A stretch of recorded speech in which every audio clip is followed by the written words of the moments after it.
Maybe this will help. Will this help you? Don't forget the maybe, baby. Don't forget the maybe, baby. All I'm saying is we need to get the studio. Baby. It's showtime.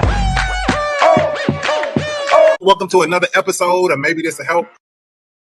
As Mike would say, same old show, just a new year. If it ain't broke, don't fix it. But guess what? We still gonna enhance it. Welcome to another episode of Maybe This Will Help. I'm scared of dating, because what if we don't break up? Or you could just send them a message and say, man, have you seen I lost my feelings for you? Damn. Have you ever struggled with the breakup? I've told some people, like, you know what, I can't do this shit no more. Great person, but you just not for me.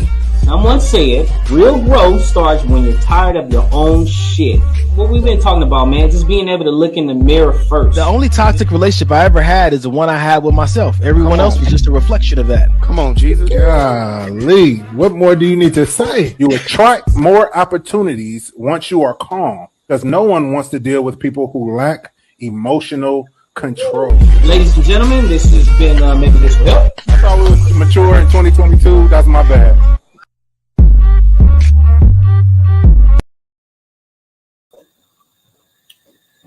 Hey.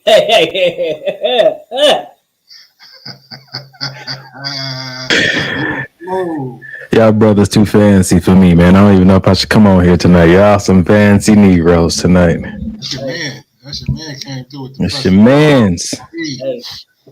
Hey, as much as I talk about his brother's hats, man, I'm really considering giving them a shot. A few of them. I was like, all right, man, maybe I'm missing something. I'm trying to tell you. Yeah, but you know, if I do my hair like Mike, then I ain't gonna be able to put the hat on. So right now, I'm just kind of. We should have an open poll right now, just in the comments, ladies and gentlemen. What y'all think about this? Mike's hair and Errol's hat. Those are two statements. Those are two but statements. I did both. When I used to have my long hair, bro, when I had mine, I already had before. Yeah, I was about to say, yeah, it's fresh. You could rock both, bro. Ain't that something? Yep.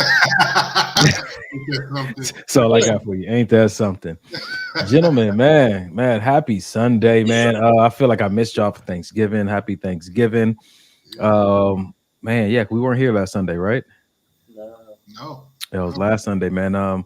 Sorry, you guys, but you know, duty calls, life calls, and this is an elective ministry that we do. We know when we have the time, but outside of that, when we're not here, we're living out the things we're talking about. So we thank you guys for rocking with us still. We see all the viewers up there who are watching right now. Prepare yourself, buckle your seatbelts, as they always say, man. Get your favorite snack, tag your favorite friend, and get ready to jump into the comments to participate tonight, because we got some stuff for you, man. But before we do that, we're gonna do what we do every week, and that's check in. So, fellas, let's check in. As Mike is showing off all the gold, tell us about it, Mike. Right. Look at Tell us about it. You can't breathe on the show. You can't. Nah. Where you get that breath at? Brother? Talk about it, man. What's the deal? You know, I'm just working through a lot, man. You know, I took some time away to myself to really recenter and realign, if you will, with who I know I am. You know what I mean? I found myself stepping away from the person that I feel God has called me to be. I found myself stepping away from the man that I know I want to be and that I know I can be. And, you know, it was just a lot of outside influences that were pulling me and pulling my attention where it shouldn't have been going. You know what I mean? And I had a I won't say a long talk, but I had a good talk with Dub earlier in the week, and he kind of reaffirmed, but really actually shared a lot of good information about, you know, having people around that really have your back, and having a circle and having a community, and you know what I mean, the functions of what that is. And you know what I mean, the whole purpose of utilizing your circle is not just when we want to go, you know, to the bar and get some drinks, or not just when we want to post some fly ass pictures on Instagram. It's like, no, when you in the trenches and you feeling like you all alone, that's the time where, you know, that's the time where you need to call out on the people that you say are your circle. Like, you know, another one of my good brothers, Cars, is being pouring into me as well. Just and you know what I like about my circle? It's not all just, oh, it'll be all right, bro, and yeah, it'll get better. It's like, some stuff is like a swift kick in the ass. Like, no, you need to get you fucking up. Yeah, you are. You fucking up. You need to get it together. You need to, you know what I mean? If you need to apologize, if you need to apologize to yourself, but you need to get your stuff together, center yourself, and keep pushing forward. You know what I mean? I can really appreciate that tough love from the people that I love. I can't accept that kind of stuff from everybody, but when I know the people that are telling me this stuff have good intentions and it's coming from a good place, man, it really helps a lot. Also, I celebrated my 3-year anniversary this past Saturday, so that was good, man, because it almost didn't happen. But you know, God is good, and He'll walk you through some stuff, man. So I'm just grateful for life, grateful for y'all brothers, including my brother Kerry and my circle, and grateful for family. And yeah, man, I'm looking forward to 2023, man, for real. Amen. This was the 3-year anniversary of you letting your hair grow? What was? Nah, that's 1 year, but other than that, yeah, life is good. Yeah, all right. If Kerry was on the show, he would have said the 3-year anniversary of letting your beard grow. Shout out to Kerry. Wow. I just could hear him saying that. I could hear him saying it, so you know. Petty Pendergrass himself, man. Right. That's a solid check-in, bro. Dub Central, Indiana Jones, what you got, man? Yeah, buddy. Yeah, boy. All right, so I'll tell y'all where I'm at right now. You know what I'm saying? Hey, y'all want to know something. Yeah. So where I'm at right now, man, I was able to go to Vegas and spend some time with my mom. You know what I'm saying? I hadn't seen her in a little minute. You know what I mean? I talk to her all the time, but I hadn't seen her in a minute, so it was good being able to spend some time with my mom and my uncle and my nephew. You know what I'm saying? And just you know, kind of get away a little bit. You know what I'm saying? Didn't even really do much. Got some good eats. You know what I mean? Had a great day today. So it's just I'm in a very, very, very interesting place.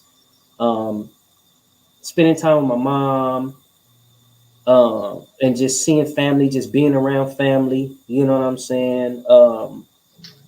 And even being around family today, it was just it's one of those warm, welcoming feelings, you know what I'm saying? It feels good. But I'm at a place right now where I'm starting to embrace being more vulnerable. You know what I'm saying? Being more vulnerable, being more sensitive. You know what I'm saying? Before I kind of got, you know what I'm saying? Like, you realize you can't open up to everybody, but then on the same token, you cannot change who you are because some people don't accept that. You know what I'm saying? And I remember, you know what I'm saying, like opening up and being vulnerable and then kind of getting pushed away, you know what I'm saying? Kind of being shamed because I was, you know what I'm saying, being vulnerable, and it wasn't really accepted. So I got back to my tough shell, like, all right, fuck it. You know what I'm saying? If it ain't gonna be accepted, then I really ain't gonna do it. You know what I'm saying? I stepped out on the limb to open up and be vulnerable, and you know what I mean, and it wasn't accepted. So whatever, you know what I'm saying? I'm shutting this shit back down. But right.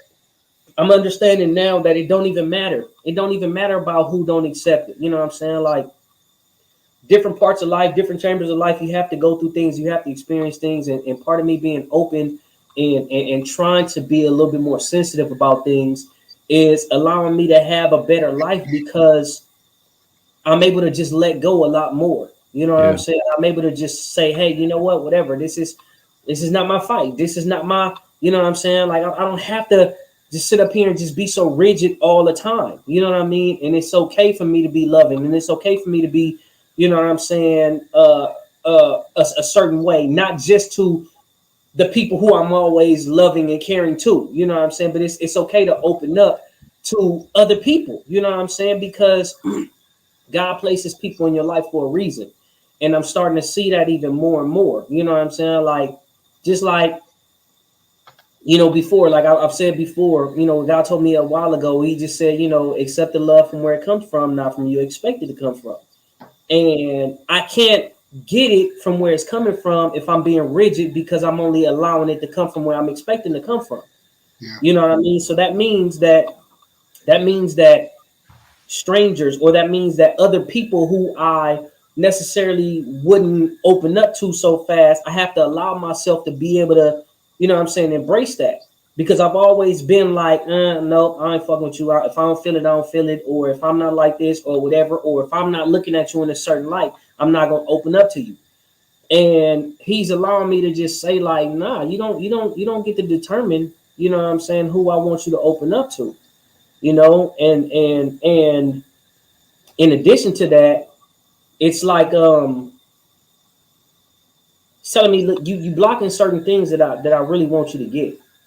You know what I'm saying? You worried about trying to do everything the way you want to do it, and try to be however it is that you want to be, but you blocking things from what I want to do and how I want to do things through you and for you. You know what I'm saying? So I'm just like, you know, it is what it is. I mean, I ain't no punk. You know what I mean? And that ain't never gonna happen. So I'm just letting y'all know now when I'm saying this sensitive, and you know what I'm saying? I'm saying I ain't kinda, you know what I mean? You ain't gotta say none of that here. But seriously, no, you know what I'm saying? I'm getting to a place right now where I'm just really understanding what matters and who matters. You know what I'm saying? Like what matters and who matters. Sometimes I try keeping people in my life that didn't matter. Sometimes I push people away that mattered. You know what I'm saying? All because I'm just, you know what I'm saying, doing things on my own or how I want it. But I'm really understanding, you know, how to keep my eyes open and see what matters and who matters. That's good. Let me ask, can I ask Dub a question real quick? What's up, bro? So when you see that you may have gotten rid of somebody that did matter, once you come into that realization, do you go back and say, hey, you know what I mean? I made a mistake. You know what I mean? I realize now that I need you in my life. You know what I mean? And right. Will you come back, or is it one thing, or is it more like, you know, I missed out on that, and see you next lifetime kind of thing? Well, you know what? I'm gonna tell you like this. For me, I try reaching out. You know what I'm saying? But one of my efforts to try to reach out, it wasn't accepted. You know what I mean? But this is the cool part about it, though. I'm gonna tell you something, though. I can only correct me, right? I tried reaching out to somebody who did some hurtful stuff to me too. You know what I'm saying? And it wasn't so much of just both of us intentionally trying to hurt each other, but I reached out to somebody and tried, you know what I'm saying, to do things whatever I can on my part. You know what I mean? And the other person was one of them type of people who don't accept responsibility for their actions. So it made it seem like, oh, you're just the bad guy. It's like, no, first off, I didn't even do nothing wrong to you. You know what I'm saying? But if I'm realizing that you're somebody that I want in my life and I'm trying to reach out and I'm being ignored, so, you know what I'm saying, it is what it is. So with that being the case, it's like, I try, you know what I'm saying, to fix whatever it is, try to mend broken things or try to right my wrongs or whatever the case may be. But on the same token, you have to understand that just because you at that point don't mean other people's at that point also. You know what I mean? So you may try to mend things, you may try to fix things, but other people may not be there with you. Or other people may just say, nope, write you off, even if it was their fault. Right. Some people still may say, oh, you know what, whatever, I'm still just write you off. And with that, you just got to be comfortable. Got to be cool with it. Like, all right, whatever. You know what I'm saying? I did everything on my part. You know what I'm saying? I know my intentions are pure. So it is what it is. Yeah. These are the kind of conversations that really make you take pause to think about the decisions you're making from day to day, being more present in your relationship, because you recognize how easy it is to lose somebody you care about. And you can't be mad if they don't show you grace. And so you have it makes you as a man think like, okay, let me occupy this space of intentionality so that as I'm interacting with them, I'm not scared to lose them, but I know I don't want to fumble this. Right. And you have to be present because you start to realize how easy it is to fumble a great thing in life in general, a great job, a great opportunity, a great woman. Is really easy, man. This society and communities are kind of set up to distract you and keep you distant and disconnected. And so it's easy to fumble a great thing. So I think these are the kind of conversations that make people say, I remind people that you can choose the choice, but you can't choose the consequence. Right. And so choose with the consequence in mind, whatever it is, however you're going to talk to her that day or however you're going to show up to work that day. you know? That's Yeah. really good. Choose with the consequence in mind. Meaning, before I even say this, I have to think about what consequences is going to come from whatever action or whatever statement or whatever I'm about to do. Think about that first before you even do it. Yeah. Because Yeah. that's evidence that you're present. That's evidence that you're not. I was looking at the definition this week. I was doing a video online. I was looking at the definition of reckless. Reckless means to act without consideration or care of the consequence. Mm-hmm. And so that just means like you can take a risk and not be reckless, because a risk is calculating the outcomes and the consequences, but to be reckless, and if stuff happens to you as a result of that recklessness, you can't even be mad. You can't even be mad at somebody if they don't forgive you, but you can learn from it and start to operate from a more responsible place yourself and more intentional place in the future. I always think about that. Consider the consequences before everything. Consider the consequences before you just, respond instead of react. You know what I'm saying? And sometimes, man, like in this particular situation that I'm talking about, man, it's not that I didn't even do anything wrong. You know what I'm saying? I just realized the value of people. You know what I mean? And realizing the value of people, even though that other person was wrong and the other person just left without even, figuring out what's going on and even having the decency to have a conversation with me. You know what I mean? Sometimes people get in their feelings and they just, whatever. So with that being the case, it's like one of those things to where I wish things could have played out different. You know what I'm saying? They didn't. I tried to rectify, the situation in whatever way possible. It just wasn't happening. You know what I'm saying? And it is what it is. Yeah. You know what I mean? It's one of those things where it's like, oh man, I wish. But at the end of the day, can I look at this and say, you know what, I tried? You know what I'm saying? I tried to do my best. Absolutely, I can't say that. You know what I'm saying? Can I look at this and if anything was to ever happen, if that person was to pass away, would I be able to say, you know what, I tried? Or if something was to happen to me, you know what I'm saying? Would I be like, you know what, God, hey, you know what I'm saying? That's good. I like what I'm not even gonna mess her name up. That's Miss Taylor here. I don't know whose friend this is, but Taraha Taylor said that I think when we experience love from God. You think you wasn't gonna mess her name up, right? I didn't. That's how you said it. Okay. Taraha said, I think when we experience love from God, we can become a little more centered and postured and comfortable with love. Love is not always easy. Loving someone who doesn't resemble will always be a problem, and you don't owe your space to that person. Loving yourself will always trump being mishandled by others. And I think that I love that what you said there, Ms. Taylor. I think that kind of goes back to kind of what we're saying about how easy it is to fumble a good thing. You could fumble your morals. You could fumble your identity. You can lose yourself in the midst of all these things. And so loving God and loving yourself, I feel like those are great foundations to have set in place and really good at prior to really trying to invest in deeply loving anybody else, even if it's your own children, having those things in place. Come on, man. Yeah. Yeah. Yeah, check in, bro. What's up? Man, I just love hearing y'all brothers talk, man. It's just I'm not gonna say that. There's a lot of good nuggets of wisdom that you guys share when you got the checking in. So I'm just thank you for clearing that up. Yes, yeah. Buddy, see, the Holy Spirit is there if you got to be present, because there was about to be a consequence that I didn't want. 100%. Man, I'm good, man. Had a good Thanksgiving with the family. I went last Sunday. I went to a Friendsgiving with a new friend that it's a lot of friends here. My friend introduced me to her friend so we could be friends, and she invited me to her Friendsgiving. And when I say, man, their circle was dope AF. I was like, wow, like it was great, man. We played some games, ate some good food. I met some people. They just embraced me, and I blended in. And my homegirl was like, oh man, I'm sorry, I really wasn't around. Like, make sure you were good and stuff. I was like, the people took care of me.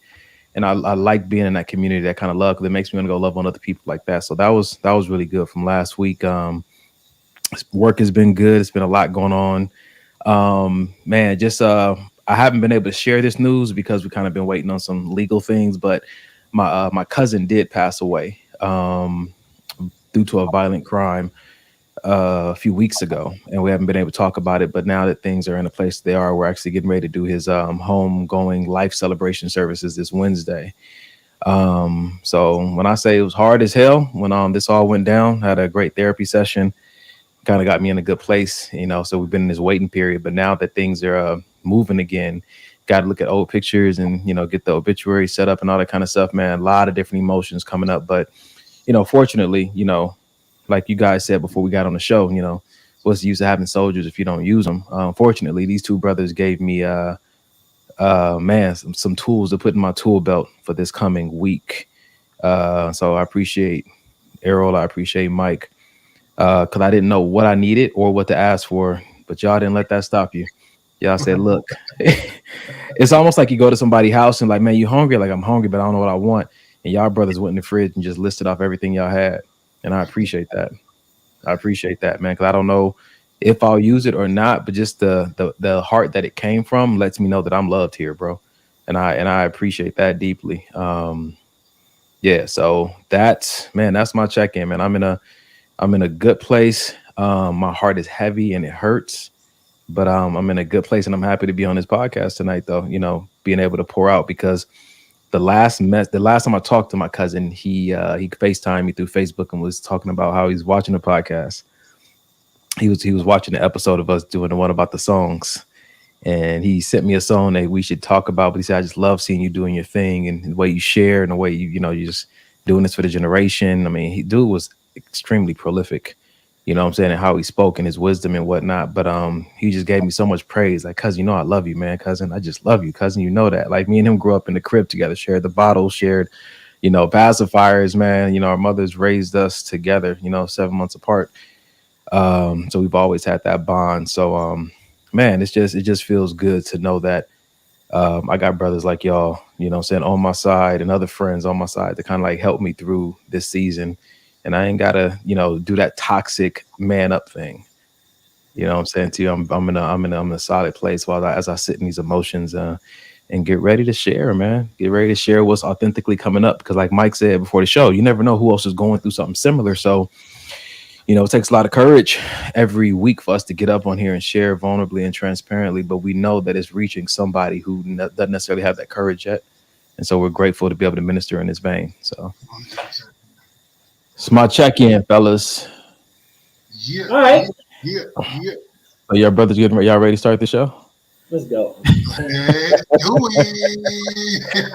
Oh man. All right, cool. I think I want to start like this. Let's see. I'm gonna bring. What you mean it didn't load? The devil is a lie. Hold on. I'm gonna grab the. All right. Watch Give it a your words. second. Huh? Shout out to my boy Reggie. Shout out. All right, here we go. Hold up. Shout out to my boy Reggie live real quick. He said he was locked up, but he's back out and he's watching the show again. Glad you out, my brother, and glad you staying tuned, man. Yo, congratulations on your freedom, my guy. Yes, sir. Most def, man. Before I even, you know, jump into the show, like we said again, you guys tag somebody who you know can benefit from this show tonight. Like we always say, grab your best friend and your favorite snack, and make sure you jump into the chat, because we want to definitely share this opportunity with y'all, because it's not only what we say that may help, maybe something you say might help. Man, that's the truth. Appreciate you too, the Frosting Cafe. We appreciate the transparency, man. We just hoping that something we say might help. Yeah, right. All right, so how about this, fellas? Let's start here.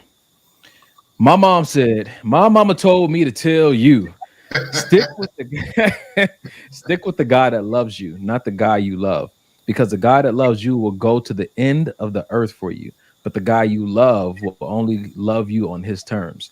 She's always said a woman can grow to love someone, but a man either loves you from the start or doesn't.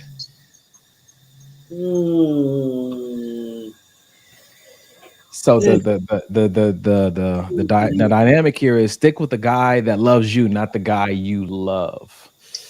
I think it's the other way around, bro. Honestly, I think it's the other way around. So stick with the guy you love, not the guy that loves you? No, as far as the woman, stick with the woman that loves you.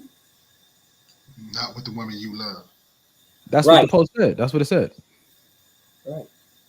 Oh, when I'm saying the other way around, I'm talking about because towards the end of the post said, you know what I'm saying, talking about a guy who put it back up, D.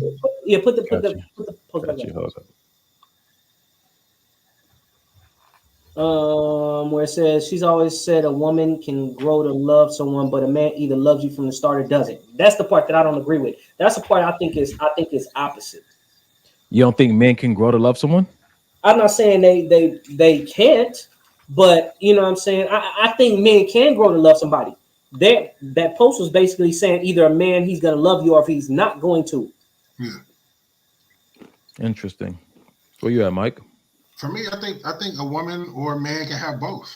I think that I can have the woman that I love and the woman that loves me. I don't understand why you can't have both of those people in one person. You know what I'm saying? I think that the situation that I hear being described is that you got this woman that you're single, right?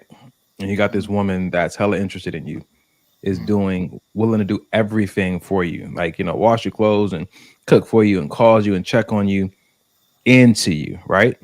And then you have this other girl that you like, who doesn't really give you that much energy and doesn't really give you that much, you know, as I think Dub called it. What'd you call it last week, man? You're checking her temperature. She's not really giving you that vibe in return, but you really, really like certain things about her. But this girl is really doing all the things that you like. And so when I look at that situation and I read this post, I'm wondering if you're in a situation like that, do you go with the one that's giving you all that energy, or do you go after the one that you want for a different reason? That's wild, because I didn't even see it as that. I guess I took it for exactly what it was saying. Stick with the guy that loves you, not the guy you love. But I could definitely see we could roll with it from your standpoint, though, for sure. You know what my thoughts are with that. You know what I'm saying, based on answering your question that you just said, Donnie. I think for my thoughts, you know what I'm saying, everybody may, you know, think different, but for my thoughts, I would say go with the person who's going to be best for you. The person who's going to be best for you. Because hold on. Can you talk a little more? What does that mean? Okay, so sometimes we may, you know what I'm saying, like in your analogy that you use, a girl that's doing everything that you want versus a girl that you you know what I'm saying, that you are interested in and you're trying to do things, but she's not gravitating to you like that, so to speak. Yeah.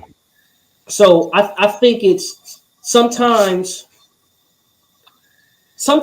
we go after what we think we want, you know what I'm saying, because it may be packaged a certain way. Okay. You know what I'm saying? And we think we want this, but we're more attracted to the package, whether it be physical, whether it be some attributes that person has. You know what I'm saying? It's something about that person. It may not be packaged right, but you're going after that for a reason, right? But that may not be the best person for you. You know what I'm saying? You may be so stuck on the packaging, you know what I mean, that you are turning away the woman who's the best woman for you because you're so worried about this other packaging. So I like when you say stuff like that, I like to finish the sentence. And that's what I've been learning to do from one of my good friends. So you said the best person for you, for me to do what? That's the rest of the sentence. And we were talking about being attracted to somebody. Oh, I like, you know what I'm saying? I want somebody who looks like this. You want somebody who looks like this so that she can do what? Right. I want somebody who does it. I want somebody who does this so that what? And so when I think about you saying that's the best person for you to do what? Because couldn't they both be the best person for you if you were doing two different things? They could. However, sometimes one person is not even good for you. You're just so attracted to the package. You know what I'm saying? So when I say the best person for you, if you're looking at those two women, you say, what? It might be good for you in a different way, though. I mean, isn't that what because that's a part of the relationship, like that physical component, like that attraction component. Like we want that, so we can't just discount it like it doesn't. It won't. I'm not saying it.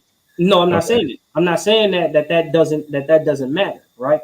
What I'm saying is when I say the best person for you, sometimes we choose people that's going to give us a hard life.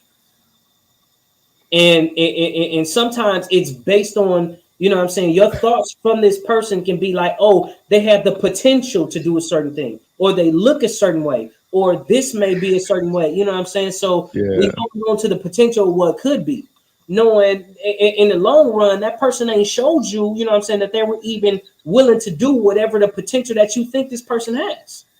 So you say what? I think Mike got a testimony because that brother, when you was talking, that brother was in his own zone, like Lord Jesus. Go ahead, man. Go ahead. So when I say the best person for you, sometimes a person can be right up under your nose and doing everything that you need, you know what I'm saying, for you in life, or you know what I'm saying, whatever, and showing you something. And sometimes you just refuse to see it because you know what I'm saying, like your focus could be somewhere else, whether it be on another person, whether it be on another thing, whatever the case may be. So I've definitely come across that. I've had some women who I felt like would have been good for me to fulfill my purpose. But then I felt like there's some, you know, my eye was on a girl who was going to be really good for me that summer. You know what I'm saying to you? So I had to think about like good for me for what? Like, because I know sometimes that one girl, like, dude, like with her, I'm probably going to have to slow down certain things and really sit into my husbandry. Versus the other girl, like, man, I can definitely have fun with her, and it might burn out quick, but that's what I want right now.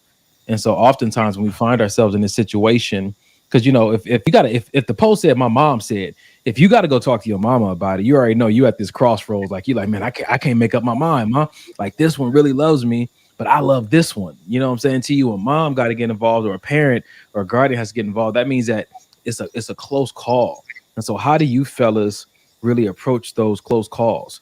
Because I had a conversation with my friend about, you know, what if something better comes along? And they were telling me that, you know, if you let God do the choosing, no one better can come along, because nobody's going to be better than God's choice for you, because God knows what you need. At the same time, you may not like God's choice because a lot of things God does is to develop you and to smooth out some of your rough edges. And so there's that like, am I even qualified to pick who's best for me? Don't know, but you're still gonna have to choose at some point. Yeah. So I'll say that it's like, what do you want that person for? You know what I'm saying? Are you looking for that good time right now, or are you looking for, you know what I'm saying, the long run? So before you even get to that point to figure out, you know what I mean, what's the choice, you have to figure out what it is that you want, and then you'll know, you know what I'm saying, or what you need. Yeah, but maybe that's what the post comes in at. Maybe one he wants and one he needs. Well, but sometimes, and that's the whole thing about even when you look at it, you know what I mean, want versus need. Sometimes you know what you need, but you so stuck on what you want that you don't even care that that's what you need. You want to go for what you want for the time being. So at that point, you have to figure out, you know what I'm saying, now, do I want to go with what I want, or do I want to go with what I need? So it all starts with a choice from you, with you first. You have to decide what part of life will position you in at that present time. What you got, Mike? I saw you trying to chime in. Nah, I just feel like it could be the same person. The woman I want and the woman I need can be the same person. It could be. But this brother never comes into these crossroads. You just easy pickings for you. Let's all pray to be like Mike. Right. That's ideal. But for anybody who has the conflict, wow, like I've had multiple times, it can be a tricky situation, because one of them may not look like the other one looks, and why can't this one who looks this way act like this one who doesn't look that way?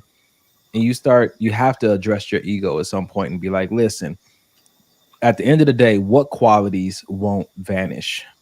There you go. The Bible says that charm is deceptive and beauty is fleeting, but a woman that fears the Lord is to be praised. Praised doesn't necessarily mean married, but it does mean to value highly. You know what I'm saying to you? So I have to start looking at the qualities when I really look at, man, what do I really like and what do I really want, what I really need? Because over time, people are going to change, you know, and, you know, we got some videos coming up that may chime into this a little bit more, but I feel like this was a good opener. Let me ask you this. So she loves the Lord. So does she. I think it's unfair that you would even just assume that was a she. I think that's, you need to correct your gender pronouns and neutralities of sexism about the feminist way of taking a selfie. I think that's what you should do. And that was a great way of getting out of that. This nigga ain't what Kanye response. I want to know where was the feminist way of listen. I had to give that brother the Kanye rant real quick. Right. Just I don't believe you. Listen, man. When I have a chance to tell people, women that I've dated or talked to or show them pictures, it's such a wide variety. There's not really a type. You know what I'm saying? To even though I'm the captain of the ankle army, not all of them have the best ankles and whatnot. And so for me, it's never really any telling where I'm going to end up or who I'm going to end up with, because it's a certain energy that I value in this life. And when I meet people with that energy, it really does allow me to bypass a lot of the things that I thought I wanted, because I know I want that above everything else. It's almost like why people buy these raggedy old cars, because they got that engine in it that you can't find no more. Like, yo, that's a big block. Yo, they don't even make those no more. And you got this car. I'll rebuild the shell and the outside and get the seats and upholstery. I'll remake the whole car, but that I need that engine. I'm willing to pay whatever for the engine and the frame, whatever. I'll fix all that later. And sometimes that's how it is when you meet people. Like all the other stuff, like Dr. Miami can handle that. But you got this quality and this energy that is rare where I live, and I need it. I have a question. What up, bro? All right. This is a question. I want y'all to chime in, and I want the audience to chime in. I'm about to log off. No, this is a real question. This is a real question. My question is, what is a bad bitch?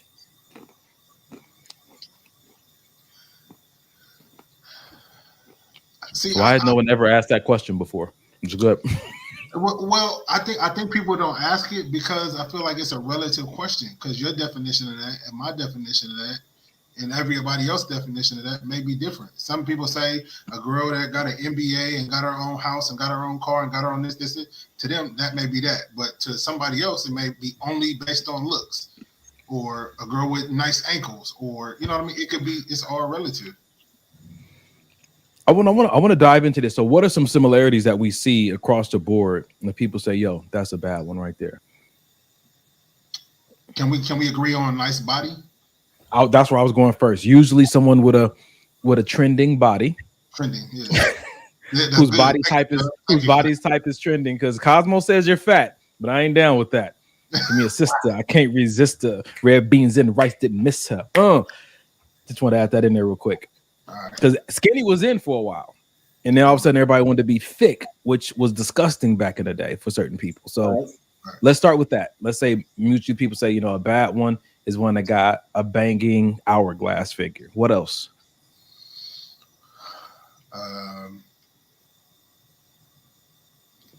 Literally, when I think of bad one, all I can see is, according to society, what bad is just looks. I've never seen anybody say, "Oh, she's bad because she has her master's degree." So this is all, I feel like that's a superficial stuff. But yeah, I think that the whole bad bitch concept is extremely superficial. Maybe women classify it as something different when they say it about themselves or when they say it about each other. Women in the chat, can you chime in and please define for us men who are trying to find our way, what is a bad one? Are you a bad one? Not bad meaning bad, but bad meaning good. Yes. Now, as they answer that, and if we going off of physical, right? If we're going off of physical trending look, whether it be facial features, whether it be, just the whole package, the hourglass figure, everything else, right? And you hear women, "Oh, I'm a bad bitch, blah blah blah." But if they had to pay for everything, and if they have to put a pound of makeup on, a lace front with baby hair that goes to your eyebrows, damn, and then they consider they consider themselves a bad bitch when they do all that. Hey, maybe her artistry or maybe, makes her bad. Like how they have Build a Bear. Maybe it's just like build a. Listen, I'll tell you like this. Let's get away from the woman and let's look at something else that does the same thing. When you go to buy a house, they have stagers that come in there and put all kind of furniture and paintings and sculptures up in the house so that you can be really attracted to the house and want to buy it. Once you buy it, they take all that stuff out. And so staging is a part of marketing. And women who do that stuff are really marketing themselves to show you like, yo, this is what I could potentially look like on a day-to-day basis.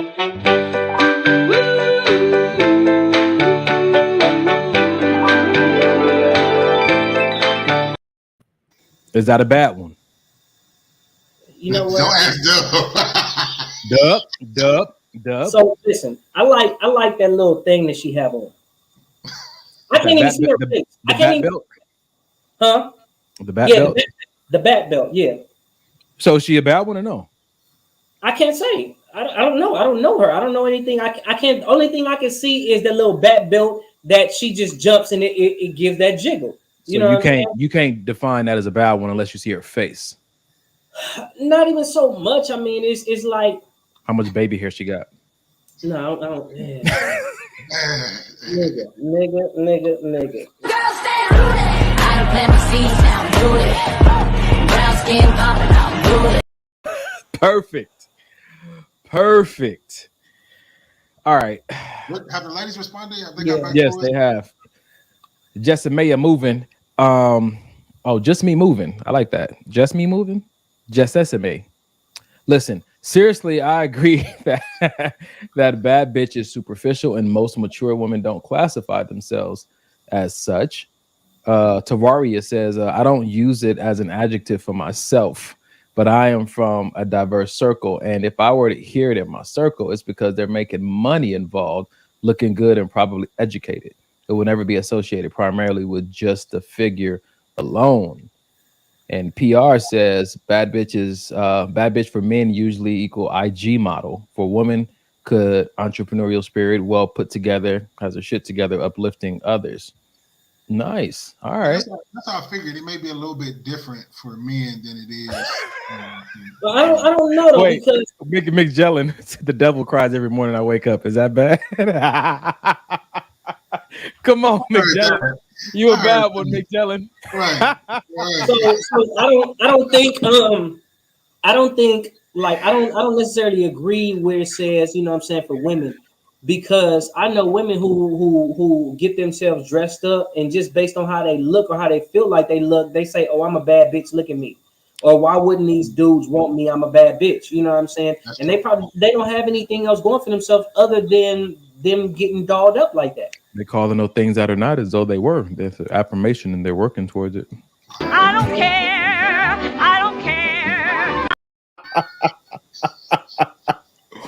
Straight up. Yeah. Jeez. Yeah, So like Mike said, it's relative. So in essence, it's so relative that when people say it, doesn't mean anything. Wow, that's good. Right. It means nothing. That's good. So is it okay? When she try to say I'm a bad bitch, no, you're not. Yes, it is okay. Yes, if they're asking you. So listen, check this out. I knew somebody who. No, I'm not even gonna get into it. Never mind. I ain't gonna move on. This brother get us booted off the air. I ain't gonna do it. I ain't gonna do it. You don't want to do it, bro? I don't want to do it. I'm giving 5 seconds. 5, 4. Right. I want to. Okay. You know what? Fuck it. I'm gonna do it. Here we go. My man. Listen, she had a fake butt, and the thighs didn't match. She had fake boobs. Okay. She had fake eyes. She had fake hair. What is that? Oh, contacts. Yeah. Okay. And fake hair, and just this whole Barbie attitude. Okay. But she swore up and down that she was a bad bitch. If you so bad, how come you don't like the way you look regular? Because bad is not a mentality. It is a look. And she went to, and if what's trending changes, in order for her to maintain that status, she would also have to change her look. But now, is she still her? After she's changed so much, can she still say, I'm this? Because this is not sure can. She sure can. She can. Well, I understand that. You're right. She can't. Anybody can do anything by that notion. But I'm just saying that, like, you're not you're not even the same person anymore. You've got so much add-ons and so much extra stuff. But what if that's who she is? What if she is just naturally a chameleon and that's just what she does? She switches and changes as her heart desires. No, who says that we have to stay the same and look the same? And who says that it's bad or good to make body alterations. Because society frowns on something, should we not do it? So look, check this out. Yeah, we've got into this before, but go ahead, dude. You know what that remind me of? You see those dudes who inject their muscles, they traps, and they chest, and they be flexing. They have some little bitty tiny forearms, but then they be having these huge biceps and triceps, and they just be walking around like this, flexing it like it's really theirs. And somebody like it. It's like I see it as this. I see it as a means to an end. If we can't really say nothing about it. If what they've done as far as body alterations is getting them the outcomes that they want, then they've succeeded. Yeah, but that's not my gripe. That's not my argument. That's What's not your my argument. My argument is you talking this shit like this is you. That's not even you. Like that's a completely different. You know what I'm saying? Like you got to bring it to the conversation. Let me see a 12th grade yearbook picture, and that's the person that's really you, not this made up person that you've become. It's like this, man. This is the part that gets me. Other people, it may be cool for other people, right? It may be fine, but for me, in my thinking, you know what I'm saying? Like you're this super confident, cocky person when you all made up, when you have all these alterations to yourself, when you're not even you, and you're this just like, oh my God, I'm just so this, I'm so that, and I'm just so this, and I'm so that, and all these blah blah blah. But you won't even step outside without all this extra alterations to yourself. So are you really happy within yourself? Like, fine, this is what you needed to get whatever it is that you want to. But stop talking about like this person is actually you when it makes me feel like, once again, other people's opinion may be different, but it makes me feel like you're not even happy with who you are. You're only happy with the made up person that you are. And Donnie, you're saying they have every right to do that. And I'm saying that doesn't signify that they don't like themselves or love themselves. I mean, they have a preferred way of seeing themselves. But do you also agree on the other side that some people get it done because they don't like themselves, don't like the way they look? I don't like how my nose is. Exactly. Yes, I agree. Some people do body alterations because they don't like the way they look, and some people buy fancy cars because they don't like the way they look. Some people get degrees because they don't like the way they look. They're trying to make themselves attractive to a certain people, and they find out what those people are into, and they try to go get that thing. You know what I'm saying? It could be me growing longer hair so I can get the Filipino girl that I like, or it could be somebody going to just talking about experience from the past. But that's still you, though. But that's still you. That's still me according to your standard. If I add anything to my body, if I go to war and I get, amputated and I got a metal leg now, is that me? Something that if we're gonna expand this conversation, we got to have it outside of the context of only doing body alterations for aesthetic or physical appearance reasons. Sometimes those alterations are medical. They're there for other reasons, just for aesthetic or not, or insurance wouldn't cover them. Now, for me, I think that's different though. I think it's for a need for something like. I feel like it should be a part of the conversation at least, though. No, yeah, it should. You know what I'm saying? It should, but I still feel like those are two different things. Whether like I need surgery or something for something, or if I'm just just. Let's use the example of a nose job. There's some people, born with a defective nose and they get a nose job and boom, like that's them. So we'll accept that that's who they are because they had a nose that worked but looked gross. And somebody else who has a nose that looks normal, but they feel like it looks gross and they go do something to it. Now that's not who they are. Because the people who have these dysmorphias, sometimes the body works. There's like, that looks like a deformity. And for some people in their own minds and heads, it looks like a deformity. Why did I want to get so big when I was working out in the gym? Because I felt like that doesn't look good on me. But it's all in our heads, honestly. Yeah, I see that. Yeah, well, I'm gonna tell you like this: what's going through some people's heads is real stupid sometimes. How about that? Agreed. I'm just saying that it's real stupid. For sure. Oh man, what did PR said? She said sometimes it's a form of body dysmorphia. Sometimes it's like a woman who wears wigs and makeup who just likes it. Is that who she is? If she wears a wig or makeup, is that not who you are? This is the thing. I'm not talking about people who do things like just want to just change up things. That's not what I'm talking about. I'm talking about people who have this sort of a level of, oh, I'm just this, I'm just that. You know what I'm saying? Like portraying this whole image, but you're not that image until you made up into somebody else.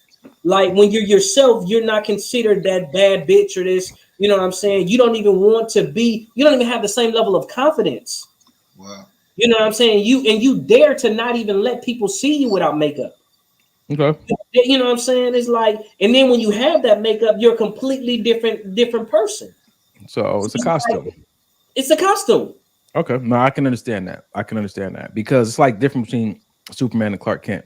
Even when he's Clark Kent, he's still Superman because the powers are there. He just chooses to hide them under a different kind of look, but that's still always who he is. But if you feel like your power and your identity is in your aesthetics and what you can physically do to yourself, that might be problematic in the world of mental health, because we are more than what meets the eye at the end of the day. And if something happens to where you don't have the money to get that wig, and you don't have the money, you know what I'm saying, to upkeep that, those implants, and you feel like I don't even want to be seen, I can't go out in the world and I can't do my purpose, there's an issue there. You know what I'm saying? So I agree with you on that. So I seen this and I want to respond to it. Okay. You saw that one too? Yeah. Okay, so dang. Okay, so it says, I think men are sometimes ashamed at the fact that they're attracted to body alterations. Now, let me say this. Hold on. What does that mean? What do you see in there? Men are men ashamed. are sometimes ashamed at the fact that they're attracted to body alterations. Okay. I don't get it, but go ahead. So this is what I want to say. Sometimes men are attracted to body alterations, and it's not that we're ashamed to say it, right? Sometimes men are attracted to it, but I'm gonna tell you something though. Sometimes those body alterations, women look stupid as fuck, and men aren't attracted to those alterations. Men are attracted to sex. And a lot of times when you have those body alterations, you start to put yourself out there so men know that they're going to get sex more. Men know that they're going to see different body parts again because now they're just put out there. Some body alterations, they definitely look good. Can't say that. For me to sit up here and try to say, you know what I'm saying, all body alterations look horrible. No. That'd be a lie for me to say that, right? So to say like some alterations look good, hands down, some do. Some look stupid as fuck, and they shouldn't do it. You know what I'm saying? To you, they look that way. They look stupid to you. Listen, and I've heard several other people say they look dumb as fuck. But my whole thing is like, if it looks that way, then they shouldn't be able to get anybody, but they still get the people that they want. But you also have to see what those guys that they're getting, what do they want? You ever seen a person with a stupid body be married? Yes. Yeah. That means that somebody likes it. You know, I'm shape it up, you know, whatever. Somebody out there likes it. Like the ant body. Somebody is into that body. It's a body for everybody. Listen. It's a body for everybody. I think if people start to be more honest, a lot of things wouldn't go down the way that they went down. And I think people say they want honesty, but I don't think people can really handle honesty. Like a lot of times if men say, look, you know what? I was just really, you know what I'm saying, like trying to get at you, you know what I'm saying, because I wanted some. Then eventually over time, you know what I'm saying, I start to not even see all the other stuff, you know what I'm saying, that I would normally dislike because I was already into you from hanging out with you. But initially, I just wanted to hit something. Okay. I think what attracts men to all of these body enhancements is more so we like, if we already like asses, we already like breasts, and now this woman comes and make that like the same ass like twice as big. I don't think it's necessarily like the way it looks for the most part. It's more so the idea of, wow, I like ass, but now I get ass on steroids. I gotta see what that's like. I gotta see what that's like. It reminds me of like the cars they got. What are they called? The donks over in the South. You know what I'm saying? Some people like those look stupid. And some people absolutely love them. How big of a wheel can I get on this vehicle? You know what I'm saying? And for somebody, that is their jam. You know what I'm saying? Some other people are like, yo, that's just way too much. You're doing too much. Like a car comes out of the factory. First thing you want to do is trick it out. And some people see their body the same way. Yeah, that's true. That's true. Yeah, well, you know what? I'm gonna say it like this, man. I guess it just goes back to, you know, everybody has an opinion, everybody has a choice, everybody has a preference. I'm gonna just say this. People just do whatever the fuck you want to. Fuck it. Do That's whatever what they've you been want to. doing. Listen, all I need is my one. You know what I'm saying? Just like we always talk about, bro. It doesn't Listen, matter about everybody all I else. need in this life for All I sin, need is my one. me and Everybody my else can walk girlfriend. around look stupid as hell. You know what I'm saying? Looking dumb as hell with them long ass eyelashes and bangs. Oh my god, I hate bangs. Yeah. Dang, was that it? Oh my god, I hate And bangs. they be on OnlyFans making 10 racks a week. A No. week, You know, so brother. somebody, anybody, everybody, listen. I'm gonna get my girlfriend, my wife, and mind my business. Anyway, One more halftime. Let's do it. Let's do halftime. Let's go. yeah, bro, we are in the building. Are we making this? Are we doing this announcement? Or what Yes. we doing? Yeah, What we come on, doing? man, Yeah. let's do it. Dun, dun, dun, Oh, dun, man. dun, dun, dun, dun, dun, Ladies dun, dun. boys and girls. So we've been telling you guys for a long time that we're going to do this this live show, this live event with the host of Maybe This Will Help and you guys, the audience. So what we have decided to do is on December 11th. Mark the calendars, December 11th. Maybe This Will Help the podcast. That's Donovan, Errol, Kerry, and myself will be hosting a live show. Inglewood, California. We'll give you the details once you buy your tickets or get your tickets. That's a good segue. It's a free event. Y'all don't have to pay for nothing. It's a free event. The kicker is, what do we say, 24? Yep. 24. Donnie, I'll go with you, E. 24? Yeah, E? it's Cool. 24. All right. 24 people will be allowed to enter in, and it's going to be basically like we do it right here that you guys are watching now, except it's going to be live. If you're not able to make it or you're not able to get tickets, we're still going to stream it here, so you'll still be able to view the show. So it'll be a regularly scheduled programming. But yeah, so this is going to be December 11th. I believe we said 6 to 8. I thought we said 5. So 6 to 8 for the show, 5 to 6 for the mixer. So we're gonna do like a beforehand mixer. You guys can, chat with Donnie, chat with Errol. I don't want to talk to y'all. And then Trying to make that my 4-year anniversary, huh? From 6 to 8 though, we'll have the live show. So yeah, it's gonna be a fun event. We'll be sending out the Eventbrite at some point. So it's first come, first serve? First come, first serve. Once we drop it, we'll probably drop it on our IG page as well as our Maybe This Will Help page. And I mean, we'll talk about if we want to drop it on individual pages, but I say it's only on our IG and only on our Facebook. There it is. There it is. So we'll be dropping that man. information. Man, come on. We'll be dropping that information. So once you guys see it, hurry up because they're gonna be going quick. Again, it's only 24 spots. We look forward to seeing y'all and really having that interaction and that engagement of being live. This is gonna be actually our very first live show, so it's gonna be something. I have a feeling Errol may wear one of his hats, so you guys gonna want to see that. You guys definitely gonna want to see that. Yeah. Listen, ladies and gentlemen, you heard it. December 11th, 6 to 8. We're doing a live show. If you want to be there, you need to be following us on Instagram. Not us, like follow Maybe This Will Help the podcast on Instagram and Facebook. Because when we drop it, it's the first 24 people who will get the tickets, and there will not be any more sold at the door. There is no other way to get in the building. First come, first serve. You can't say, oh, I bought one ticket, but my homegirl wanted to come, so I'm sorry, she's gonna have to wait outside. But you could come in. That's the kind of vibe it's gonna be. So if you got 2 people, 3 people you want to come, buy 3 tickets. There it is. Or sign up for 3 tickets, not buy. I'm sorry, it's free event. And you are all, if you have a body alteration, you are welcome to come. Despite what Errol said earlier, it's fine. We inclusion, diversity.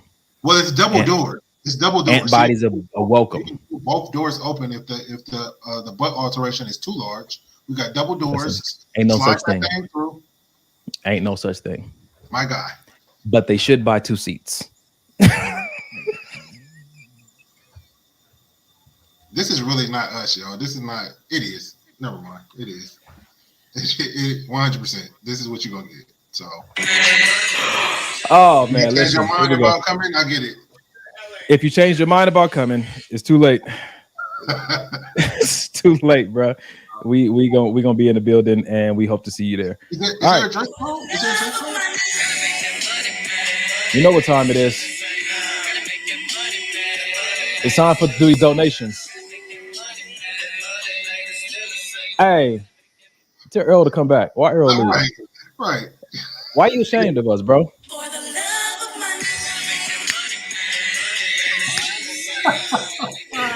Listen, if it wasn't for these donations, how are we going to afford to do a live event? These people have been faithfully donating, and we had to pay for this venue. We got to pay for so much stuff to get this popping for them. That's the point that I'm just saying. It's so ghetto because it's from the phone. It's like the old school voicemail. You know what I'm saying? It's like your ringtone, your voicemail. Yeah. So maybe. Listen, this is what it took for us to get to where we are. So I love doing this part of the show, ladies and gentlemen. Cash App, maybe this will help the podcast. Cash App, maybe this will help.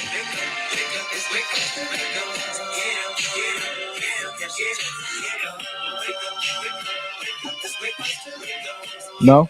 All right. See, ladies and gentlemen, I'm just trying to make sure that I let you guys know this is important. This is the most important part of the show. All right, we're going to move on. Look. I definitely just come on. Dig. See, you know what, man? See, that's what I'm talking about. Thank you so much, because these brothers don't understand the real good quality marketing. That's what I'm doing right now. But anyway, if you want to donate to the cause, you go to our Cash App. Maybe this will help. If you don't have Cash App, go to our email address. Maybe this will help podcast@gmail.com, and we can talk to you about PayPal, Venmo, and everything else. And who was that? Renee, because she came on here. She said she was doing body rolls. This is what it's going to be like at the live show. It's not. Because Mike is going to have his debut. All the rest of us have done our part for this generation. Mike with the long hair. All right, ladies and gentlemen, if you're ready for the second half of the show, just sit there and be quiet. We're about to get into the second half of the show. Before we do, please, if you still want to, after Donnie made that comment, go like, share. Maybe this will help the podcast on Instagram, Facebook, as well as YouTube. Again, in order to get the info about the live show. What you got? Portia did my voicemail for me. Hey, you've reached Ankle Man. Please leave me a message after the time. I love it. Wow. In order to get the info on the live show, you will have to be following us on either our Facebook platform or our IG platform. So make sure you're real quick. You go over there and like, share, and yeah. And it's not a lingerie party, so don't wear your pajamas. We wearing ours, so. Listen, I don't sleep in pajamas, my brother. Let's go ahead and listen. It's healthy. It's healthy. What? My man Reggie just said he got out of jail. He don't want to hear that, man. Listen, don't even get me started with those jokes, man. I'm gonna go ahead and let my brother live today, because if you better say them jokes for February, bro. I'm telling you. I don't run out of good jokes, bro. Don't even worry about it. Yeah, boy. All right. Why y'all keep moving my stuff around? What? Where I had the perfect video ready to go, and you brothers just don't seem to like me anymore. Nah, it's not us. It's StreamYard. They be deleting stuff? No, I haven't deleted anything. All right, because I don't see it, but I'm gonna re-add it, and that's what we're gonna start with right now. That's janky. This bitch. Wow. Okay. Y'all ready for the first video? Let's get it.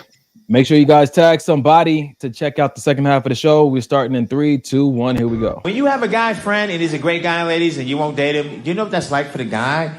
It would be like if you went on a job interview, right? And the guy was like, well, Mr. Perkins, this is a great resume. You've got the experience we've been looking for. We love your attitude. You're perfect for this job.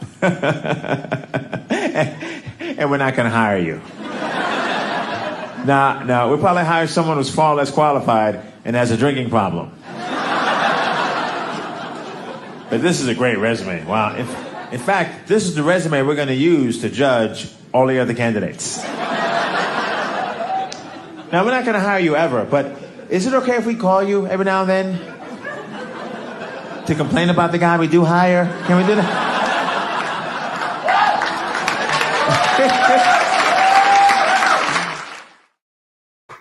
Bruh. That's really good. Did y'all get it? Did you get it? Yes. Yeah. I've experienced that. Everything that he was just now talking about, even the call you to complain about the other guy. I've experienced it. I just want to play it one more time, man. I really enjoyed it. I think I just want to let this sink in one more time. And we got a special guest coming for y'all. When you have a guy friend and he's a great guy, ladies, and you won't date him, do you know what that's like for the guy? It would be like if you went on a job interview, right? And the guy was like, well, Mr. Perkins, this is a great resume. You've got the experience we've been looking for. We love your attitude. You're perfect for this job. And we're not going to hire you. No, we'll probably hire someone who's far less qualified and has a drinking problem. But this is a great resume. Wow. In fact, this is the resume we're going to use to judge all the other candidates. Now, we're not going to hire you ever, but is it okay if we call you every now and then to complain about the guy we do hire? Can we do that?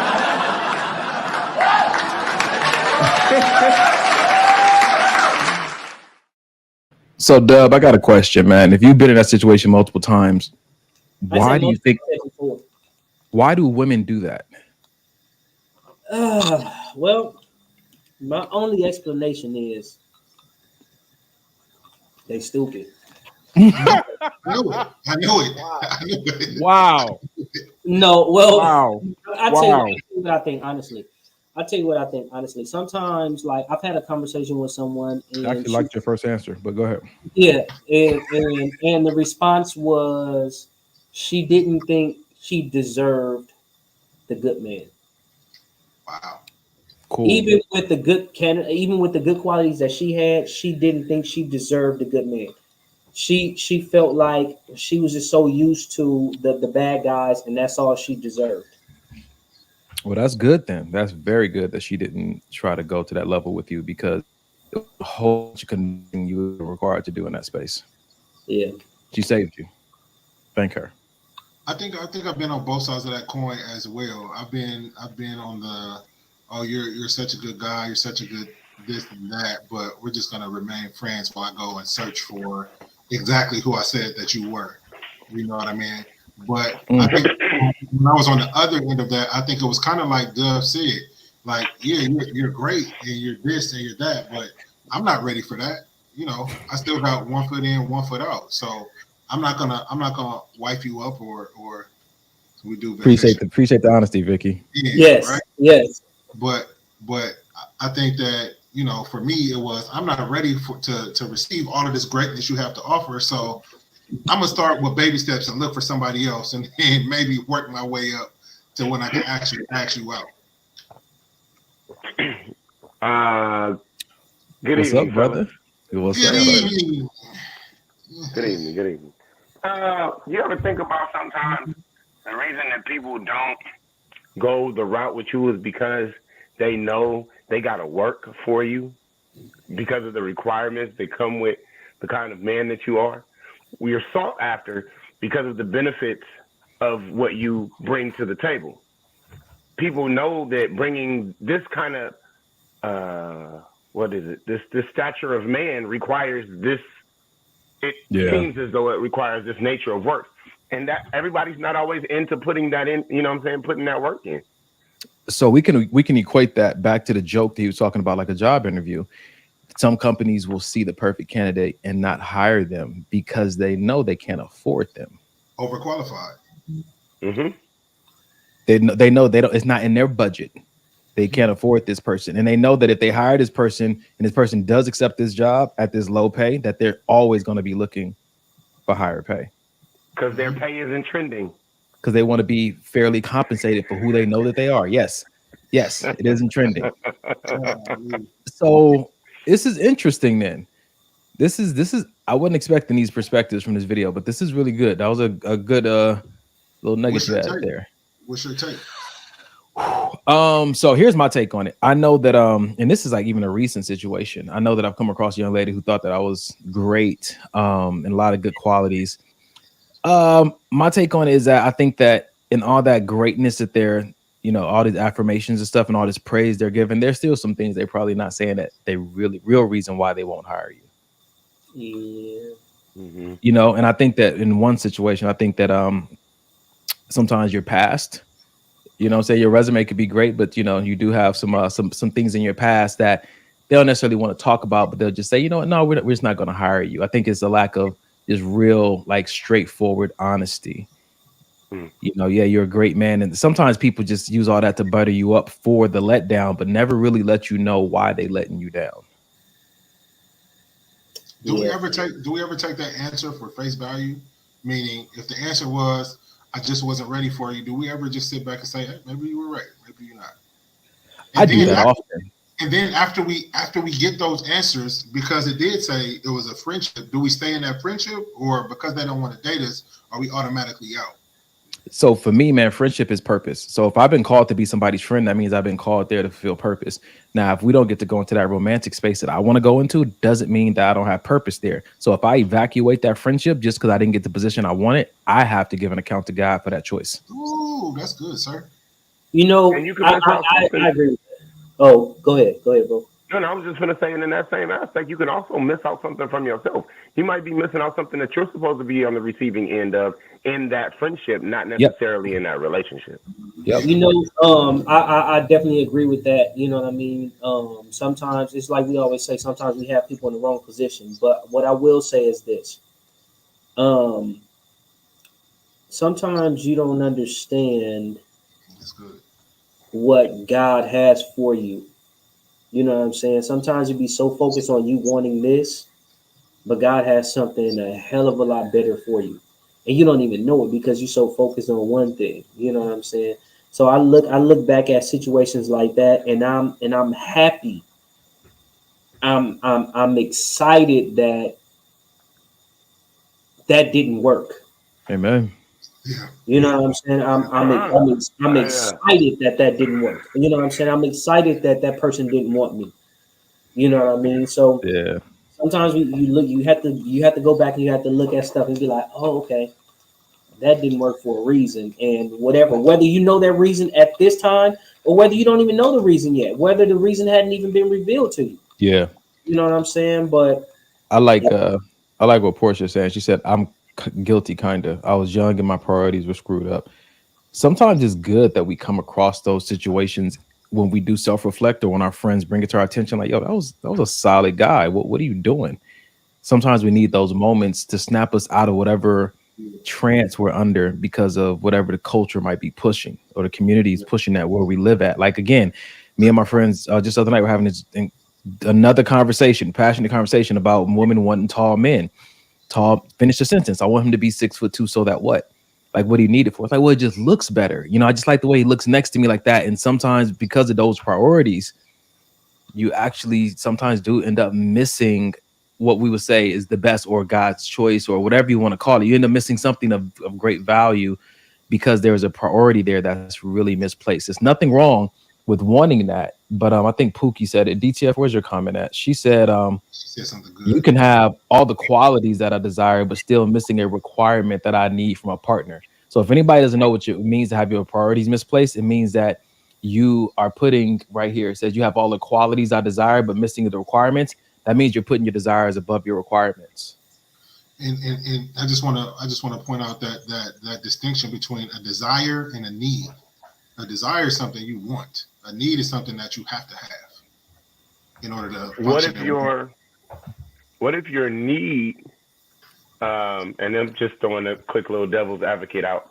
What if a woman's need to feel safe and secure comes from a man that's 6'2" and taller? Then she should be able to verbalize that. I mean, I'm just saying, but is that okay once you verbalize it? Of course. I thought the little animosity because of your height disadvantage. You know, like my hair disadvantage. Yeah, that's all I got. You normally shoot up my hair. That's all I had. We understand. And we understand. Good job, Kerry. Hold on. Let me give you what you did. It was mute. It was nothing but God because I couldn't even hear you. I didn't say anything. But that's a real conversation to have. Some people, what Kerry said is factual. It's not just superficial for them. That goes deeper. Maybe their dad was tall, and that for them equates a certain kind of energy that gives them a peace that 5'7" can't give them. And you can't fault somebody for that. Well, you can, but that's misplaced. What are you eating? Peanut butter filled pretzels. Great. All right. Are we done with this one? We moving on? Yeah, I think I'm good in the comments too.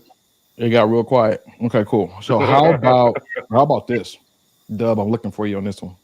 So what do you suggest the women in the West do if everyone's advice is for men in the West to look elsewhere for a wife? What happens to all the women in the West then? Well, that one study we referenced that said by 2030, 50% of the women will be without a man. So that's the direction we're heading, because the men that are looking for those traditional values are starting to go overseas. And then two, the other half of the men are just checking out completely. They don't want to deal with women at all. So this is going to be a big issue that women are going to deal with in the future as their options dwindle. So what do you... Did you guys get it? Yes. We're talking about the women in the West not upholding traditional values that men are looking for. So men are being told to go overseas to find those traditional values. And the other half of men are just like, you know what? I'm just going to, continue to just, do the call girls and prostitutes because the rest of this stuff is trying to find a wife ain't really worth it. Yeah, buddy. So by 2030, they said their options are going to dwindle because of, and I don't think it's necessarily their standard, but it is some of those traditional values.